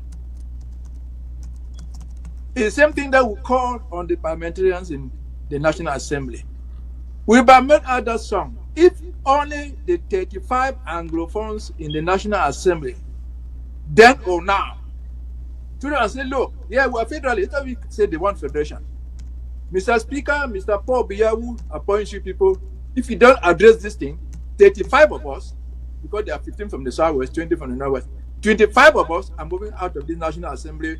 The Assembly will adjourn and the matter will be addressed. So you can sit there and talk alone. You are not going to change anything. The people left Enugu, because the 4 or 5 or 6 of them were there, all moved out as a team. So we remember Chief Mokete as a man who knew the problem, but apparently didn't even know how to solve it. He did not understand, just like Cardinal Toomey, he did not understand the enemy he was dealing with. A lot of people will not listen to your preaching. That has nothing to do with them. They listen to your action. And that's what they are killing us. If we're just talking, they will not do anything. But the day, again, back to the story, the day Ayaba announced that he was landing in Badi, he took up arms. Because he was no longer talking, it was action. So we remember him for that. And then, you remember in the earlier segment, I said, Joe Ayaba set up a camp in Kumba, where in Mokete plantations, right, that's his family plantation. We were prepared to bribe them to protect his plantation from the so-called Amber Boys. You know what the Amber Boys wanted. But it was better for him to give 10 million, 20 million to save his cocoa farm than to say, look, my children, I'm going to take this thing, tell my other junior brothers, my small children who are in the Senate now, they will all walk out until the government addresses the issue. He didn't do it. I never did it until he died. Sorry for him. May he rest in peace. Thank you, sir. Thank you. Barrister Tumasang, let me resort to you. How do you think Ambazonians should remember Imfon V. Mokete? Is he a saint, or was he a saint, or a sinner? To me, he was nothing more than a language shepherd who was trying to preserve English. That's the best I can think of him. He showed his anger when Tanta Biya came and spoke French to Amazonian children. He is an escapist, a guy who knew the problem but did not address it. He has never tried to address the sovereignty issue of Amazonia. So he's an escapist. He limits himself on language and a few things. But having said that, these people who made a fortune for themselves, he was in Camtel. He used the contact in Camtel since he was dealing with telecoms. Went to South Africa, talked to MTA, brought them to Cameroon, and became a chairman and got some shares there, which are valued like $300 to $400 million. So he made a fortune from his contacts with La République to Cameroon. So the rich people, you can't really expect too much of them. They are too invested and too rich. It's just like a guy like Baba Dampolo. I've spoken to somebody who has spoken to Dampolo and really asked him what is happening. Dampolo told him that, my son, I don't want to become another Nanga. No matter what, I cannot stand against the government. They will bring me down. I cannot become another Nanga. So some of the rich people learned from Nanga. When Nanga started supporting SDF and the rest, that was the end of Nanga. So some of them, even if they believe that the thing is wrong, but because of their investment, they would rather toe the line with La Republic. So I can't blame him 100%, but there is not much history will remember him for. That's all I can say. So, in other words, you are saying, had it not been for his investments, you think he would have turned around and called the bluff of La République du Cameroun for the way they treated Ambazonians? I believe so, because at least he even complained a bit about the English issue. So his hands were tied, to be honest. And he's a personal friend, I understand, of Biya for a long time. They used to play golf together. That's what I heard from some sources, that their friendship is not something of today. That him and Biya personally come a long way. So the guy he had to support also. He had a lot of things that were tying his hands from really showing his true colors. Whatever he believed as the true situation, he went into the grave with. So there's not much to remember about him, to be fair. Okay. Barrister Timothy, anything to add before I open the phone lines? Are you talking to Thomas or to Timothy? Timothy. Yes, I think Mr. Thomas has said it all. Because according to the chief, may so rest in peace, I didn't want to question what he was talking about. I said there's no difference other than the language. Is that what he thinks? Yes. That these people colonized us for 30, 40, 50 years, not teaching us any other thing. There's something wrong with his reasoning. So the language came with, so he complains that we're complaining about language? Sorry, sir. He did not, I said earlier, he did not understand the problem, or he understood it, I never knew how to solve it. And remember, this is a guy who was a minister in Nigeria. He has always been on top there. So we'll remember him as a fortune seeker. We'll remember him as a person who refused to make his political impact on the people they took to East Cameroon. We'll remember him as a failure politically. Full stop. Thank you, sir. All right, all right. We remember him. We remember Chief Infon Mukete as a political failure. Barrister Mbesa, those are your words, not mine. I give it to you.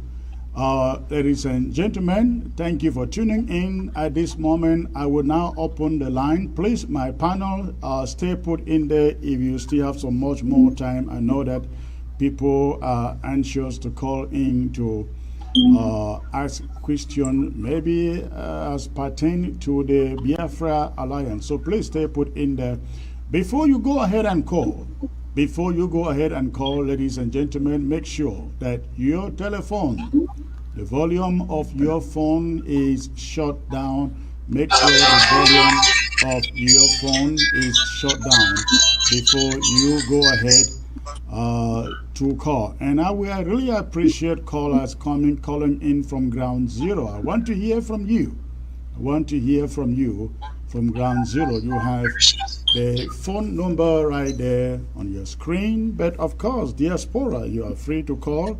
But I would love to hear, especially from Ground Zero, what you think about these issues. So the phone number is there on your screen. Before you call, make sure that the volume of your set is turned down. Make sure the volume of your set is turned down before you call. Let me get the first caller here. All right. Hello, sir. Hello, Secretary Chris. Good evening. Hello, good evening, sir. May I know where you are calling in from, please? Yeah, I'm calling from Finland. Okay, and what is your contribution? Yeah, thank you very much for a very brilliant show this evening. I want to appreciate you and I appreciate your panelists for their brave contributions. I would like to comment a little bit on the issue of Biafra. First of all, I would like to say I have listened to the analysis of your panelists, and there are some things, some of them have said, which I do not really agree with them. On the issue of an alliance with the Biafra, there are many questions that people have to ask before going into conclusions. I would like to say an alliance is something that has potential consequences, not only on Ambazonia and Biafra, but internationally, because the international community is watching the Gulf of Guinea. They know everything that's going on. There are people with interest in that area, and they want to protect their interests and all of that. So if, like Barrister Tumasan said, that the agreement had been reached already last year, so what do they want the people of Ambazonia to really, what impression are they giving to the people of Ambazonia? Because alliance between countries are things that the people, there is supposed to be a due consultation at the grassroots level, but we don't know what's going on. Just like the oil deal that came in 2 years ago, Ayaba left from Norway and went to London to sign an oil deal alone on behalf of 8 million people. Today he left again and signed another deal with the Biafrans without the knowledge of not even a single other leader in this revolution. So what impression are they giving to Ambazonians? Is this the kind of people who are supposed to lead our people? Because he has already defined who he is. If we even get the independence today, we can never trust him with leadership. If he can go to Nigeria and signing alliances without the knowledge of Ambazonians, it has consequences. And for those who are backing him today, even after we get the independence that we are fighting for, when the Biafrans will come for you to fulfill the promises you made to them and you can't, then you should be ready to bear the consequences. Thank you very much. Thank you for the call. Barrister Tumasan, he goes to London and tries signing an oil deal, no consultations. He goes to Nigeria, November, work into a deal with Biafra, no consultations. What if he cannot meet up with whatever commitment he has given the other side? Chris, I've heard about this London deal. London deal is a non-issue. Before the London deal came, Ayaba and Akwanka, they had signed a deal with Kilimanjaro, where an honorarium was given to Ambazonia to help us. They gave us money. Kilimanjaro, where the contingent right that if we become independent, they would now be the first right of refusal for our resources. So that deal was there. The London deal or scam is nothing because we had a real existing deal that had happened. I cannot talk much in court because the part of it is almost went to court and we had to deal with the Canadian government in almost taking them to arbitration. I was brought in like one of the lawyers for the thing for one of the parties, so I cannot talk on that. How about the deal, the alliance with the Basque movement? No, Chris, you're making an issue about the alliance and Basque movement that did not produce any result. Basque collapsed together with all its alliances. It's not Ayaba that collapsed, Basque collapsed. Kanto is finished with his alliance. So how do you expect Kanto to be finished and his alliance to be alive? All right, let's get more callers in here. Hello.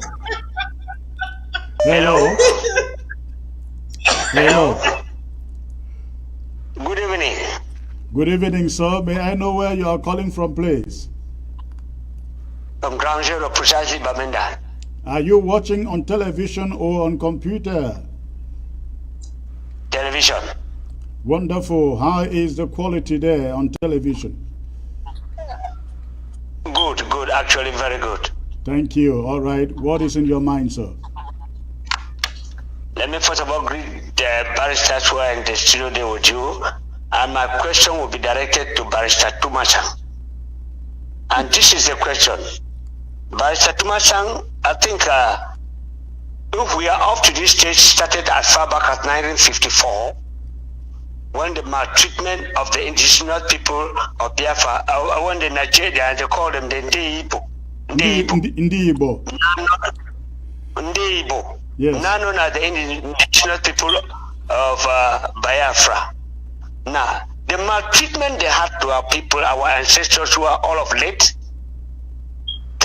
led Dr. Ndele to get his people out of the Enugu House of Assembly to start the march of independence of the Southern Cameroon by creating our own state in Buea.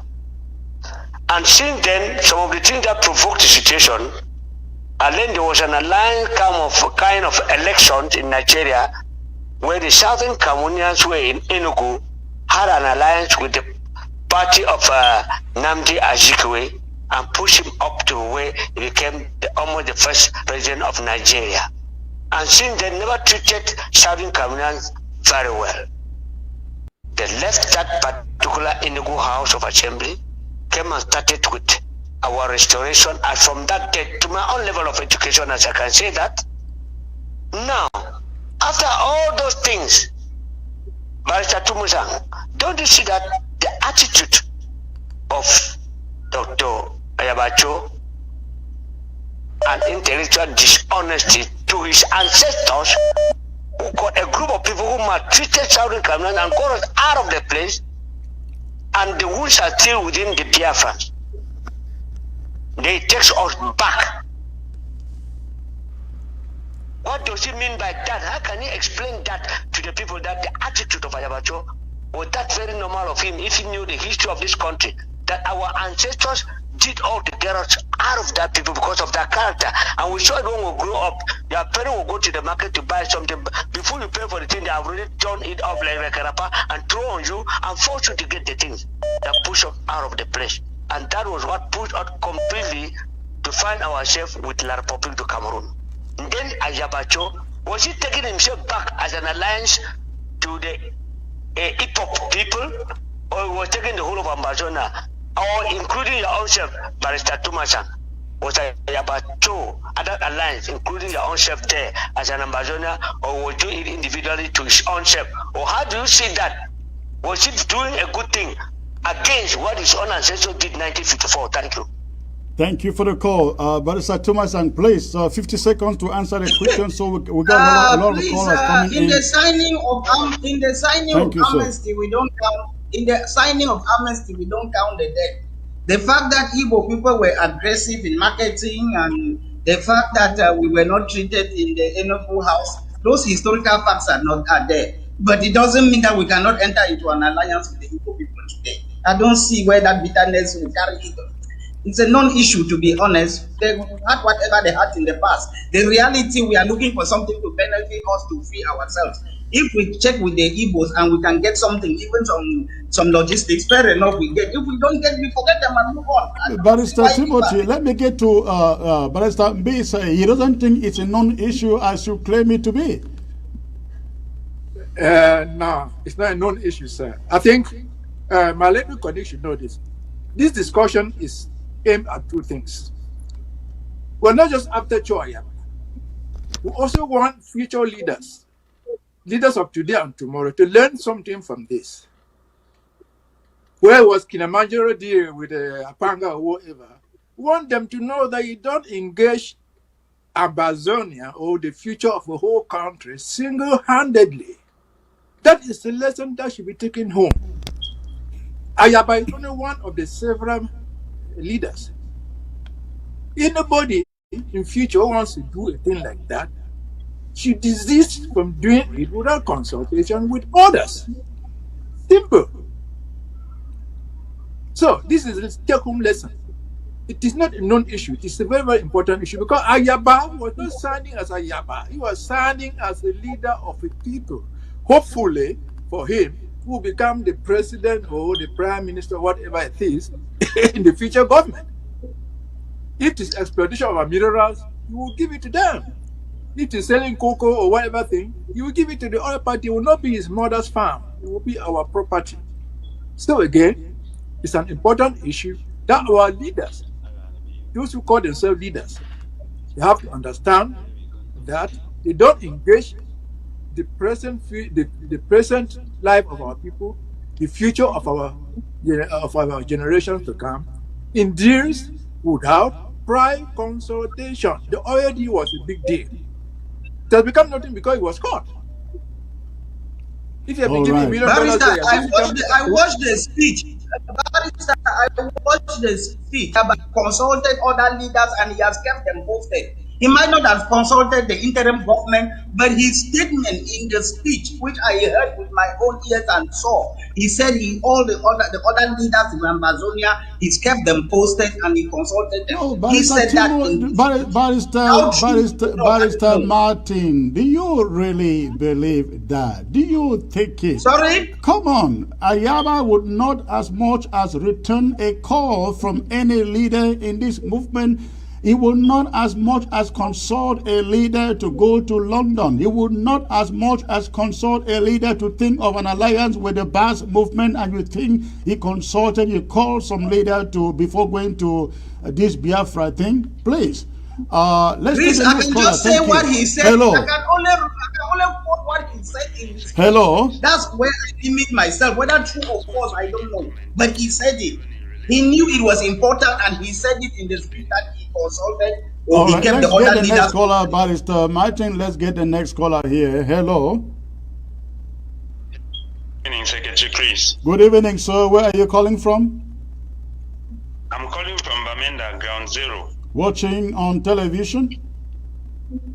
Yes, watching on television. I just want to make a comment which is not even in relation to the topic of discussion for today. Okay. A lot of people on Ground Zero are happy about the decision the interim government has taken to block or to shut down completely the Bamenda-Bafoussam highway. It is one of the most, I can say, one of the beautiful decisions the interim government has taken so far. So we wish it should be enforced. Wonderful. So, tell me that action was supposed to start today, being Monday. What are you hearing from those around there, from people? Was there any attempt at movement crossing that stretch of road into Mbunda today? What are you hearing? You know, today is Monday. The usual ghost town. So we are waiting to see how tomorrow Tuesday is going to look like. Okay. We are waiting to see how tomorrow Tuesday is going to look like. We just hope restoration forces should go into action to make sure the Bamenda-Bafoussam road is completely shut down. It is a very beautiful decision. In fact, people say this is one of the best decisions the interim government has ever taken. Pardon? And what are you hearing about the lockdown of Ekok-Mamfe Road? For close to 8 days. Right. The military of French Cameroon has been unable to open the road. Okay. For close to 8 days, the French Cameroon soldiers have been unable to open the road. Wonderful. So, I guess we can say we are taking over the land and we are owning it, right? Secretary Chris, the decision concerning Bamenda-Bafoussam is going to take us to higher heights. Okay. We just wish the interim government implements this decision and practice it for 1 month, and then you will see what will be the outcome from French Cameroon. Wonderful. Great. You know, I was also thinking that I really hope the boys in Meme and Fako can also lock down Kumba Boya for a number of days, if not weeks. Let us triangulate, because if you shut down Ekok-Mamfe, you shut down Kumba-Mamfe, you shut down Bamenda-Mbunda, you strangulate the economy of the Republic du Cameroon, because that is where the money is coming from. Thank you for the call. Thank you for the call. Let me get to the next caller here. That is great news, ladies and gentlemen, from Ground Zero. Let's see who the next caller here is. Hello. Hello. Hello. Hello. Hello, Secretary Chris. Good evening. Can you turn down the volume of your television, please? Yes, I would like to quit the area. Turn down the volume of your television first. Yes, I'm out of the place. All right. Yes, go ahead. Where are you calling from? Yes, I'm calling from Mezam. Okay, good. And you are watching on ABC on television? Yes, exactly. I'm watching on the ABC television right now. All right, good. What do you have to contribute? Yes, I have a serious thing to tell you. What I perceive is that perhaps, not perhaps, Barrister Thomason is a staunch Ayaba's remnant. The way I see, the way he is very, very, very, very contradictory in his statement. If we are in need, yes, if we are in need of something, it is not to ask it from a criminal. This is unbelievable. You have taken time to reason him over and over. He is saying the same thing. He is not admitting the fact that Ayaba is a criminal. I'm in Mancon. I'm a Mancon man. Let me tell you, in Mancon, we don't want to hear about Ayaba. Ayaba, over the social media, has spoken clearly that he was going to cut off the heads of our funds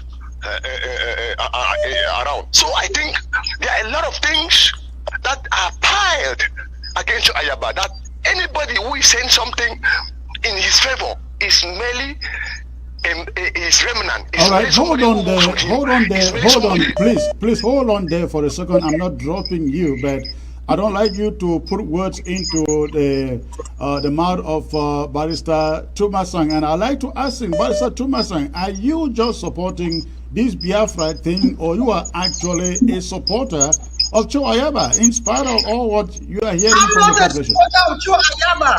Me, I believe that we can try and talk to Kano and see whether we can get something from him. That's all. Why are people have been told I'm a supporter of Seseko, I'm a PT lawyer, I'm a supporter of Ayaba. I go to anywhere I see something good for the struggle. They just mentioned the closure of this road. Me, I will support you. Let the road pass through our territory, help us so that the economy can go through. If I start supporting this road now, write about it, I'll be condemned by the other guys also. But you know, I don't want to be tactically true. You know that there is a problem when you have your legs everywhere, whether it be it with Seseko, with Joe Ayaba. I remember you and a group drafted, was it 40,000 for the interim government? I don't know whether the money came in, but essentially the people are saying it's like you have your legs everywhere and nobody knows where you belong. Chris, to be honest, I'm doing it consciously. I don't want to be tagged with one group because this issue is about Ambazonia, not the group. So if this interim government do something nice, I will jump in with them. If Ayaba come with this policy and realize that maybe Kano can give us something because our greatest problem logistics, let's go and listen to him. The other sins for Ayaba, which they are claiming, have you seen me defending it? I don't know those stories. I don't want to get into them. All right. I'm not a member of Ayaba's group. I'm not a member of Ayaba's group. All right, thank you. That is clear enough. Let's get back to the caller, please. 50 seconds. Finish your thoughts, sir. Yes, as I was saying, look, we have our problem, which is quite a different problem of that of the Biafra. I think anybody who says anything linked to the Biafra is merely making us to plunge into a mess internationally, because the international community consider the Biafrans as terrorists, secessionists. They are not like us. We have our problem, and Nigerian government knows it, that we are an independent country from 1954 to 1961, and this is well stated. So if anybody is saying anything in favor of Ucho Ayaba, I don't know who is he representing at that level of the Biafra issue. Who is he presenting? Who has he consulted, as a caller said rightly a couple of minutes before I took over? Who did he consult on Ground Zero? All right. He is linked with who? Look, it is a fabulous error, a monumental error Ayaba is doing. I think Ayaba and the Barrister Thomason, the both of them are academicians that have failed in their ways of doing things categorically. We on Ground Zero, we know that Ayaba is nobody for us. All right. That is your opinion. Thank you for the call. Okay, let's see. The lines are ringing, ladies and gentlemen. Let's see where this caller is coming from. Hello. Hey, Secretary Chris. Yes, sir. Good evening, sir. Good evening. Where are you calling from, please? I'm calling from Maryland, sir. Okay. What is your contribution? I wish to appreciate you and to thank the panelists, but I have a special worry for Barrister Thomas. I want him to be honest to the Ambazonian people and then tell us whether if the alliance between ADF and Biafra is maybe it has some potential that can help us. Is it the place of Ayaba to take this move to the public? Barrister Thomas has mentioned some benefit that we can have, yes, but Barrister should be honest to the Ambazonian people. Is it move good for public consumption? Let him tell all the my people. He should be honest for a while and know the type of devastating effect this may have on our cause. He should be very honest. Thank you, Senator Chris. Thank you for the call, sir. Barrister Thomas, I think that is a legitimate question. Even if this deal is good, was it good to take it to the public? Secretary Chris, in terms of this deal, it would have been better if the thing was done under the table quietly. But the deal is now in public. Let's not be crying over spilled milk. There were two options. You could have done this deal and just hide it. But that was not the situation. The deal is in the public. So what? Do we disown the deal because it has gone public? Or what is the effect of this deal? I've made a statement which people are drawing by the side. The greatest thing that could affect Ambazonia is the guy who goes to Nigeria and claim 3 states, claim more than 15 million people, and wanting to break Nigeria, take them to come and join the Southern Cameroon to make United Nations, UNO Republic of Cameroon. That is the biggest problem, not Ayabacho. This thing is a non-issue, I keep repeating. That is the person who's worrying Nigeria. Nigeria has raided and put people in prison because of that. Nigeria has not put anybody in prison because of this Kano thing. And all this story that Kano is an international terrorist and criminal, me, I don't know that. Nigeria is calling him a terrorist. La Republic is not calling us a terrorist also. What is the big deal here? Sorry, you are muted. You are muted. Thank you. You listen to all the callers who have called in, and they are very, very concerned about your line of thought. Don't you think that you are wrong in supporting that? Secretary, let me just say something. Okay, all right, sir. This is an advice to ourselves, specifically Mr. Tumasang, myself, and other lawyers. We are lawyers because we can stand up to the truth. We cannot be everywhere. And let me take it back to things we said a few minutes ago. Consultation with other groups. We should be able to tell our people, wherever we belong, that certain principles have to be followed. Let me just give an example. I'm very sure Tumasang knows, and he has been writing about it. He knows this thing they call the Swiss talks. They didn't just fall from heaven. No. The Swiss talk was the initiative of the interim government. But when the green light was shown, the interim government did not go solo. They invited every other group and told them, this is what we have found. Can we all join hands and do it? That's how it works. So Ayaba was invited, Akwanga, they all came. If they are not there, if they are not in the act, they moved out by themselves. So we should be able to tell our people, no single group, who call themselves groups now, owns Ambazonia. But even if there was to be a group that should be ignored, Tamasang knows you cannot ignore the interim government in the present dispensation of Ambazonia. And I can assure you from within, the interim government was never consulted about this is Biafra deal. Neither was the I'm supporting what you are saying. I'm supporting so you. I believe that there should be consultation. I'm not against consultation. All right, all right. I believe there should be consultation. I'm not against that. We should inform our people. We should inform the group to which we belong. That's the advice. I belong to the interim government. And when everything came up like that, like the Swiss talk, I said, look, No, gentlemen, that is let's everybody go together. no. You, Metro, you choose the position that you want to be there. Me, I've been offered positions in different things which I didn't take. I want to be in civil society. There are some people who are just senior civil society people who comment on topical issues, give their advice they want. If I wanted to be in interim government, Edwin Gam, when they were forming the government in Nigeria, he phoned me more than 5 times to go to Nigeria and get the position. That is, they wanted to promote me under Republic of Amazonia. I refused to go to Nigeria. I told him I don't want a position. So I've intentionally refused positions because I want to be independent civil society member. There are many people like that. I'm not the only one. All right, please. For the good of please. Amazonia, fighting for it, but they don't want to be in any unit. I don't know whether you people cannot understand that. All right. I'm civil society. All right, Barrister Tumasang, please, let's get to the callers. It's their turn. Let's make sure we can get as many diverse views as possible. Hello.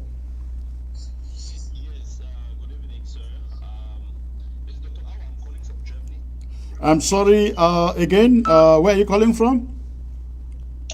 From Germany. Okay, and what is your contribution, sir? Yes, it's concerning the initiative taken by the Hague of Sea. I think I know you very well, Secretary Chris. I listen to your rhetoric. I'm very surprised that you don't like that initiative. The thing is, I hear you people say you don't want to annoy your Fulani brothers, you don't want to annoy your Hausa brothers, you don't want to annoy the international community. The question is, where are they? Where are all our sticks and granules coming from? All the food that we sell, where is it going to? They are our immediate neighbors. So what I think is... But hold on there. Hold on, I'm not dropping you. Hold on, I won't drop you. But then, somebody would ask you, what do we get from or gain from a secessionist group? Not money, not weapons. What is the benefit?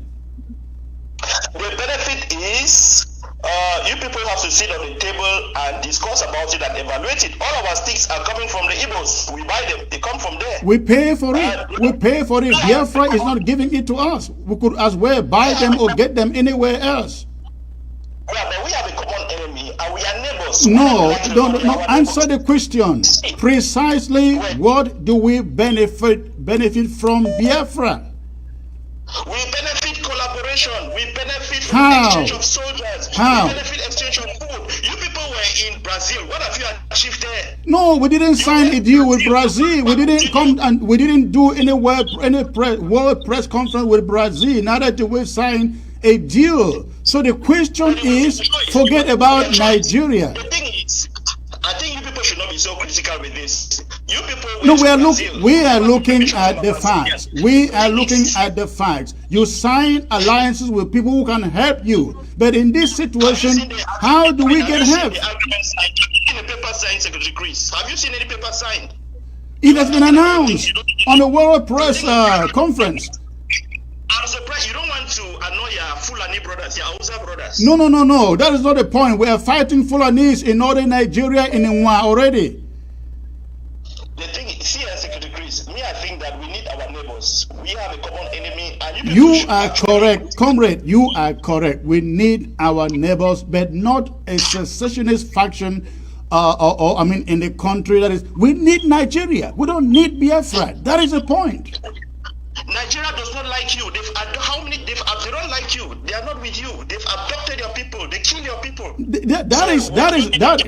I don't think that is a fact, because Nigeria could take our case to the AU, whatever shape they do. But we know that was impossible. But now, do you see that possibility?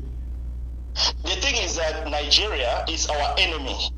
They don't like us. They don't want to hear Amazonia get independence. They have showed it in every way. We could manage Nigeria, but with the inclusion of Biafra, you can imagine the military might, the diplomatic might, and the political might that Nigeria would unleash on us one way or other. Don't forget, we have hundreds of thousands of refugees in Nigeria who may now be termed terrorists just because they are Ambazonians. Yeah, they also have refugees in other countries, in northern Cameroon, in La Republique du Cameroon, even in our territory. Nigerian refugees are there. The thing is that, secretaries, we need our neighbors, we need collaboration, and they are the only neighbors that we have that we can collaborate with. We don't have as a second choice. La Republique is a bad neighbor. Well, thank you. Nigeria is not our friend. Thank you. you. Can I help you? Yes, Secretary.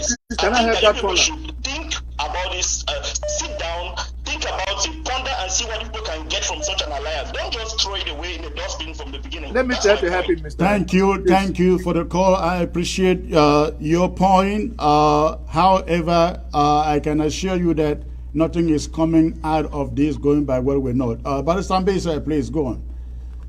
I wanted the caller to know that, yes, Nigeria has done some things wrong to us. But we need Nigeria, not Biafra. These are the reasons. Presently, thousands of our refugees are in Nigeria, not in Biafra. Because they're in Nigeria, they are feeding in the Nigerian hands. The Nigerian federal government is taking care of them directly or indirectly. That is a fact. We need Nigeria. Point number 2. I had earlier said in 2002, the federal government of Nigeria signed a consent judgment as a government to sponsor our case through all international communities. They have not yet done it, but it's a consent judgment. If it doesn't bind this government today, it will bind the next one, the government of the Federal Republic of Nigeria. So we need Nigeria, not a renegade, unborn, speculative state called Biafra. Because as of now, nobody has convinced me what we'll get out of them. I wonder if the caller understands what we're talking about. If he does, that's what we need Nigeria for.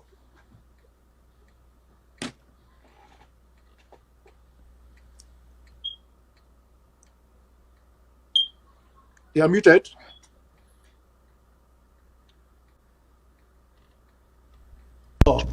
Sorry,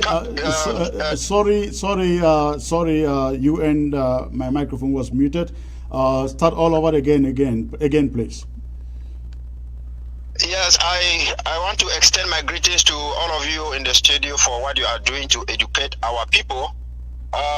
Concerning this issue of Kanu all over the place is saying that Biafra needs a separate state because the boundary, or what is called Nigeria, was something that was crafted by the colonialists. So that they don't want to live within the framework of Nigeria because those boundaries were crafted by the colonialists. So Ayeba, in an audio, also said that he is joining forces with, he's joining alliance with Kanu because then he doesn't want to live in boundaries dictated to him by the colonialists. So I want to ask Ayeba, which boundary? So does it mean that he doesn't want to recognize the Matazem and the Mongo boundary that was dictated upon us by the colonialists, because that is where we are fighting to send La Republic out of it? So if Ayeba says that he doesn't want to respect the colonial boundaries, it means that he is fighting for one Cameroon. And again, how can Ayeba, how is Ayeba going to take resources from Biafra as Tumasang is supporting? Biafra doesn't control the borders. How are they going to pass with those weapons? And again, the last thing I want to ask is, Tumasang said that Ayeba is not fighting with La Republic. Ayeba came on live video and told us that the killers, those who killed Florence Ayapo, were in his keeping. And later on, we heard that those guys were tried in La Republic military court and they were killed. So Ayeba did not even explain to us if La Republic attacked his camp or under what conditions did he hand those guys to La Republic. Thank you. And then one last thing, Secretary. Tumasang is saying that Ayeba should bring weapons. Okay, how is Tumasang going to use weapons to fight? Because he told us on ABC TV that he advised Ayuk Tabe to ceasefire, or if La Republic promised to go to 1972 Federation. So is looking for weapons to fight for 1972 Federation? Thank you.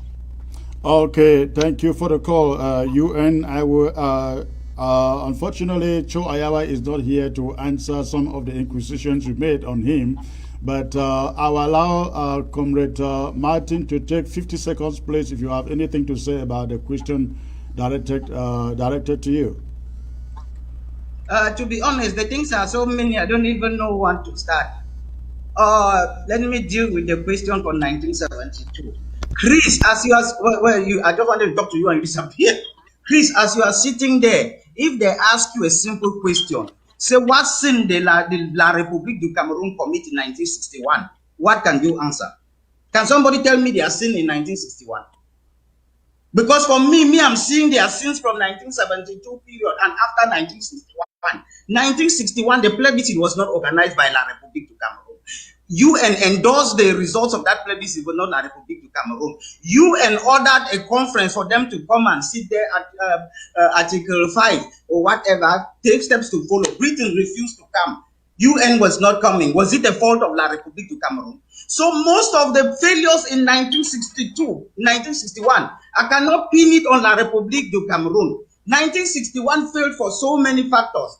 But La République du Cameroun had its own agenda of annexation and colonization, started implementing and putting the groundwork after 1961. Then they made their first big move in 1972. So when we talk about annexation and colonization of Southern Cameroon, it was in 1972 they started. They finally consummated it in 1984 using Restoration Law 84-1. So all this story about 1961, Comrade, I asked a simple question. What was La République? Comrade, before 1972, La République had overthrown Jua. No, Chris, I'm saying that after 1961, then they started putting the groundwork to annex and colonize us. Their first complete move came in 1972 when they then dissolved the government and the rest. So when everybody talking 1961, what did La République do wrong in 1961? It's easy to sit and talk. When you sit on that table, they say, show me what La République. I can understand what Britain did, UN did, everybody at 1961, what did La République do? Because I've never seen anybody to show me the pitfall of La République in 1961. If you don't want me to talk about 1972 or after 1961, but I don't see the fault I'm holding La République on 1961. All right, but yes, things didn't go well, but it's not of La République's fault.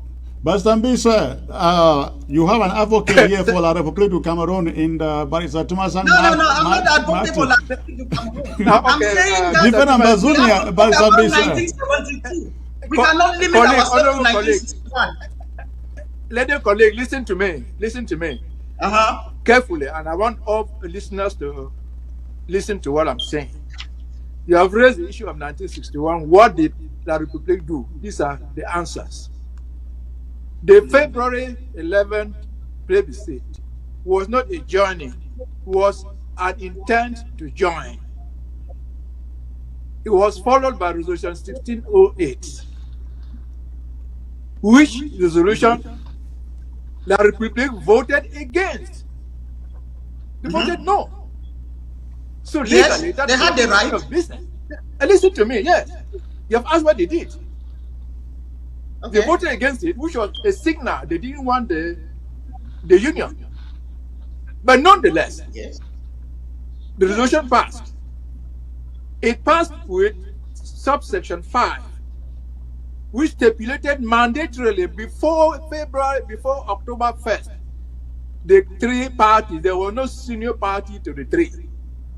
La République du Cameroun, the government of Southern Cameroon, and Great Britain must meet and agree on the terms by which they will implement the intended goals. They never met. It should have ended there. But then, in July, what happened? La République purported to call a conference in Fumba. Did they invite Great Britain? No. Great Britain was not there. But what did they do in Fumba? They came with a draft constitution. Was that right? No, sir. Fumba did not adopt it anyway. What did they do? They took it back, took it to the assembly, which was an amended constitution of the assembly, adopted it in their own assembly, and brought it and gave it to Foncha. Remember, Southern Cameroon had a National Assembly. They didn't do that. Was that right? No. What did they do again? September came, October came, they brought their military, occupied the place.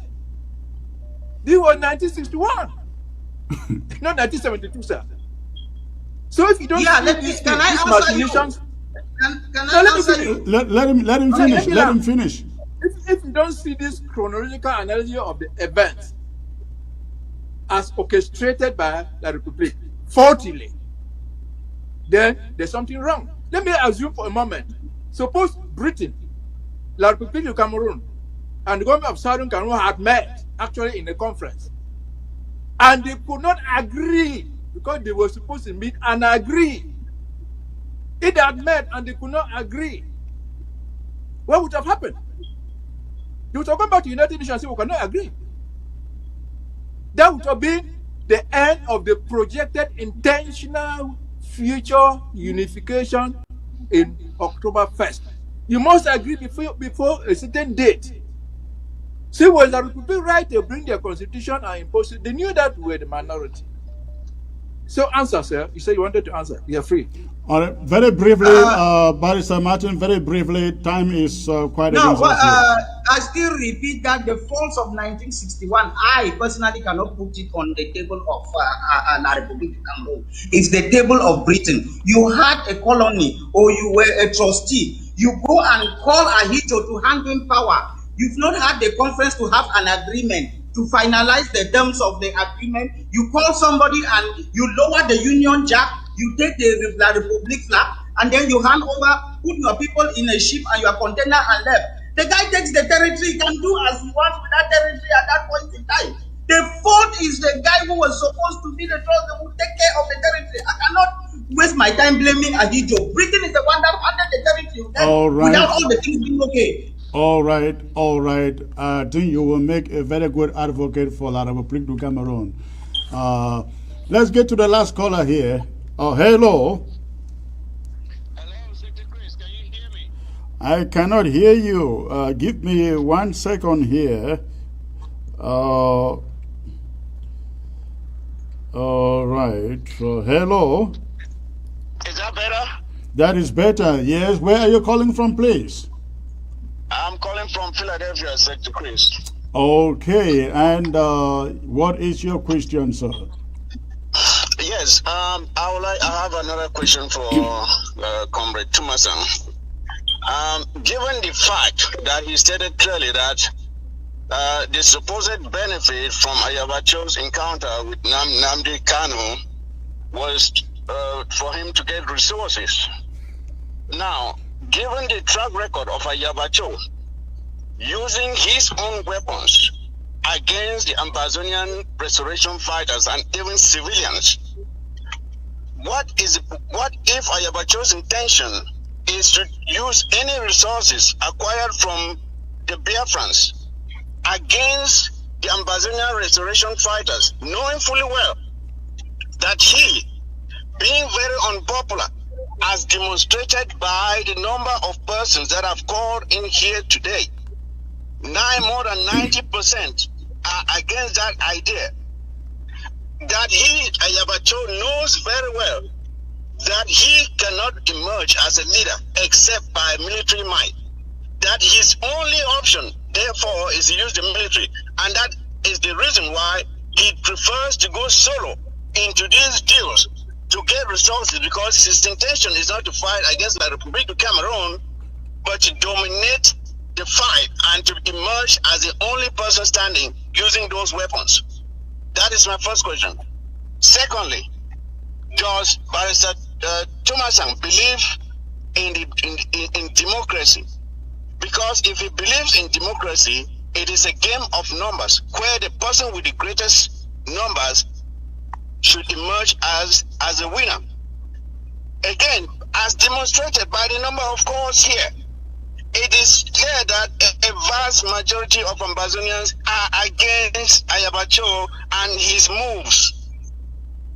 Why then should he continue to advocate for this option when a vast majority of Ambazonians are against it?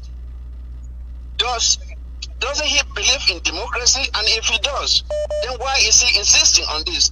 As demonstrated here, it is very clear. So I would like for him to answer that. Thank you. Thank you for the call. I appreciate it. Barrister Tumasang, please, 1 minute. Okay, please. let's just try to wrap it fast. First of all, my interest in this thing is to see whether we can get something from Kano. If we happen to get something from Kano, how will they use it internally? It's none of my business. I'm not getting into that. If Kano should give some weapons to Ayaba today and how he uses it, I'm not a member of Ayaba's group. I don't control him if the weapons are in his hands. So that is the first question. The second question of majority of people who are phoning, it's a bias sample. I don't know whether the caller understands sampling. You cannot take the people who are phoning ABC and use it as a sample to see how Ambazonia thinks. If you go to their own television also, the people who phone will just talk. So the sample, it's not a question, to be honest. I can't hear. You are muted. I'm sorry, thank you. You know that we are not censoring calls here at ABC. We take them in the order in which they come in. They're coming in from all over the place. And if 5 people call and they say you are wrong, I think you should be humble enough to see that there's something wrong in your position, but that's for another day. Let's take this last caller here from Ground If the Zero. 5 people are within a bias sample, if the 5 people are within a sample, that are already within a group. Other people, they don't even come to this television. How would they? Barrister Martin, hold on, play. Let's take this caller. Hello. Okay. Yes. Good evening, Secretary Chris. Good evening, sir. Where are you calling from? I'm calling from Kumba. Okay, how was Ghost Town in Kumba today? No, the Ghost Town, we enjoyed it because there was no movement here in Kumba. Wonderful, great to hear that. What is your contribution, sir? My contribution is to Barrister Tumasang, who is claiming that Mr. Cho Ayaba is correct, which is not good, because what I have to say is that if you see a bird of the same feather, they flock together. We lost that caller. I don't know what happened. Maybe there's a network issue. But again, Barrister Martin, you see the indictment that you are receiving here from the callers. Something tells them that something is not right with your line of reasoning. But unfortunately, I won't allow for any more comment because of time issues. Let me get this very caller for the day. Hello. Hello, Chris. How you doing? I am doing excellent. So may I know where you are calling from, please? This is Honest calling from Maryland. Okay. Thank you for the call. What is your contribution?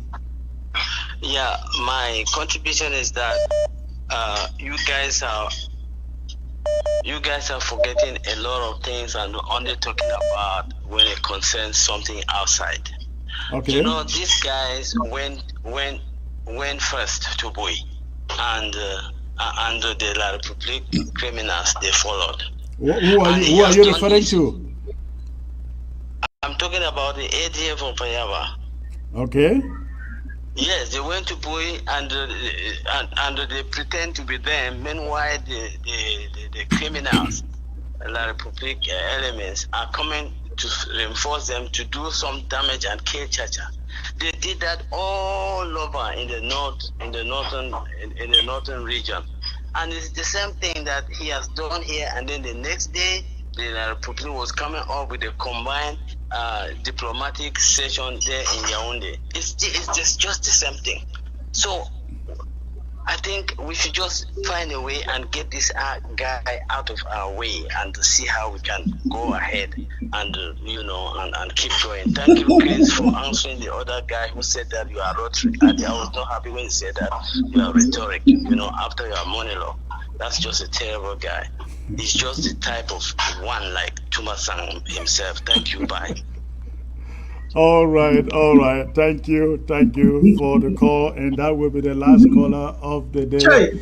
Ladies and gentlemen, I think this has been very, very interesting. I will give Barrister Mbisa the last word. You've been quiet for a while. Ladies and gentlemen, viewers, participants, I've been very, very privileged to be here. We've tried to make the points that we could make, hoping that we'll all benefit from the points that we've made. My goal as an elder one, as a lawyer too, is for people to learn from their mistakes. This revolution is, we believe, is God ordained, but it's being executed by human beings. And because they are human, they will make mistakes. But we must admit that we can make mistakes. If we don't admit that we can make mistakes, there's no need pointing mistakes to them. So I hope and believe this discussion has led to something that we can get for the future of the struggle. Yes, it has been said that on the Biafra issue, but by extension, it can go to other fields. Again, as a lawyer, I take the privilege of giving my clients the best advice, notwithstanding their own personal positions. Again, back on this issue, I would repeat, I said before, most diplomacy is done behind the screen, 99% of it. You don't come public until there's reason to do that. This one was not like that. We were here wasting 3-4 hours because it came public. It was wrong. Whatever was the intention, it was wrong. We must admit that. Hoping that tomorrow we will not repeat the same errors. Again, thank you, Chris. Thank you, viewers. Thank you, participants. Thank you very much. All right. Thank you, gentlemen. Barrister Martin, Barrister Tim Mbisa. I look forward to having you here, back here one of these days. You have a great evening, sirs. All right, ladies and gentlemen, that was it.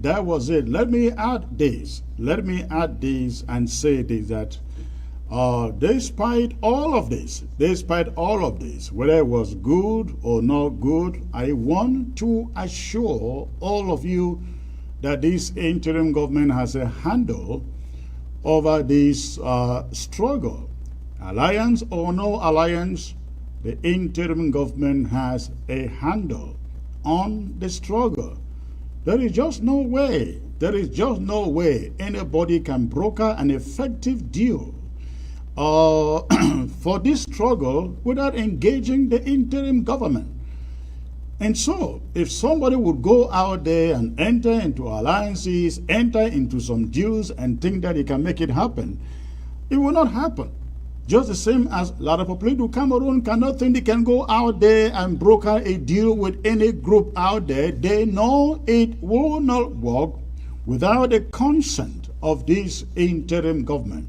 So that's why I like all of you to rest assured, this Biafra thing doesn't only make no sense. It is going nowhere. It is empty because your interim government holds the knife and holds the yam. Also, I will leave you with that for today. I believe you will have a great night today. God bless you all. And I look forward to seeing you maybe sometime down in the week. See you in a few hours. Has your bank turned you down for a business loan? Even if you have low, bad, or no credit, our network of lenders are willing to grant you a business loan. It is guaranteed. Money to start a new business, increase your business capital, or refinance a current business. Funding Capital Grid is your answer. We've got you when your bank rejects you. We will offer you from $10,000 to $100 million in secured and unsecured loans. We will clean your credit within the shortest possible time. We also finance all property types: multifamily, office, retail, owner-occupied, self-storage, hotels, industrial, and medical. We will also finance equipment like tow trucks, office furniture, dump trucks, cargo trucks, and Caterpillars. Contact us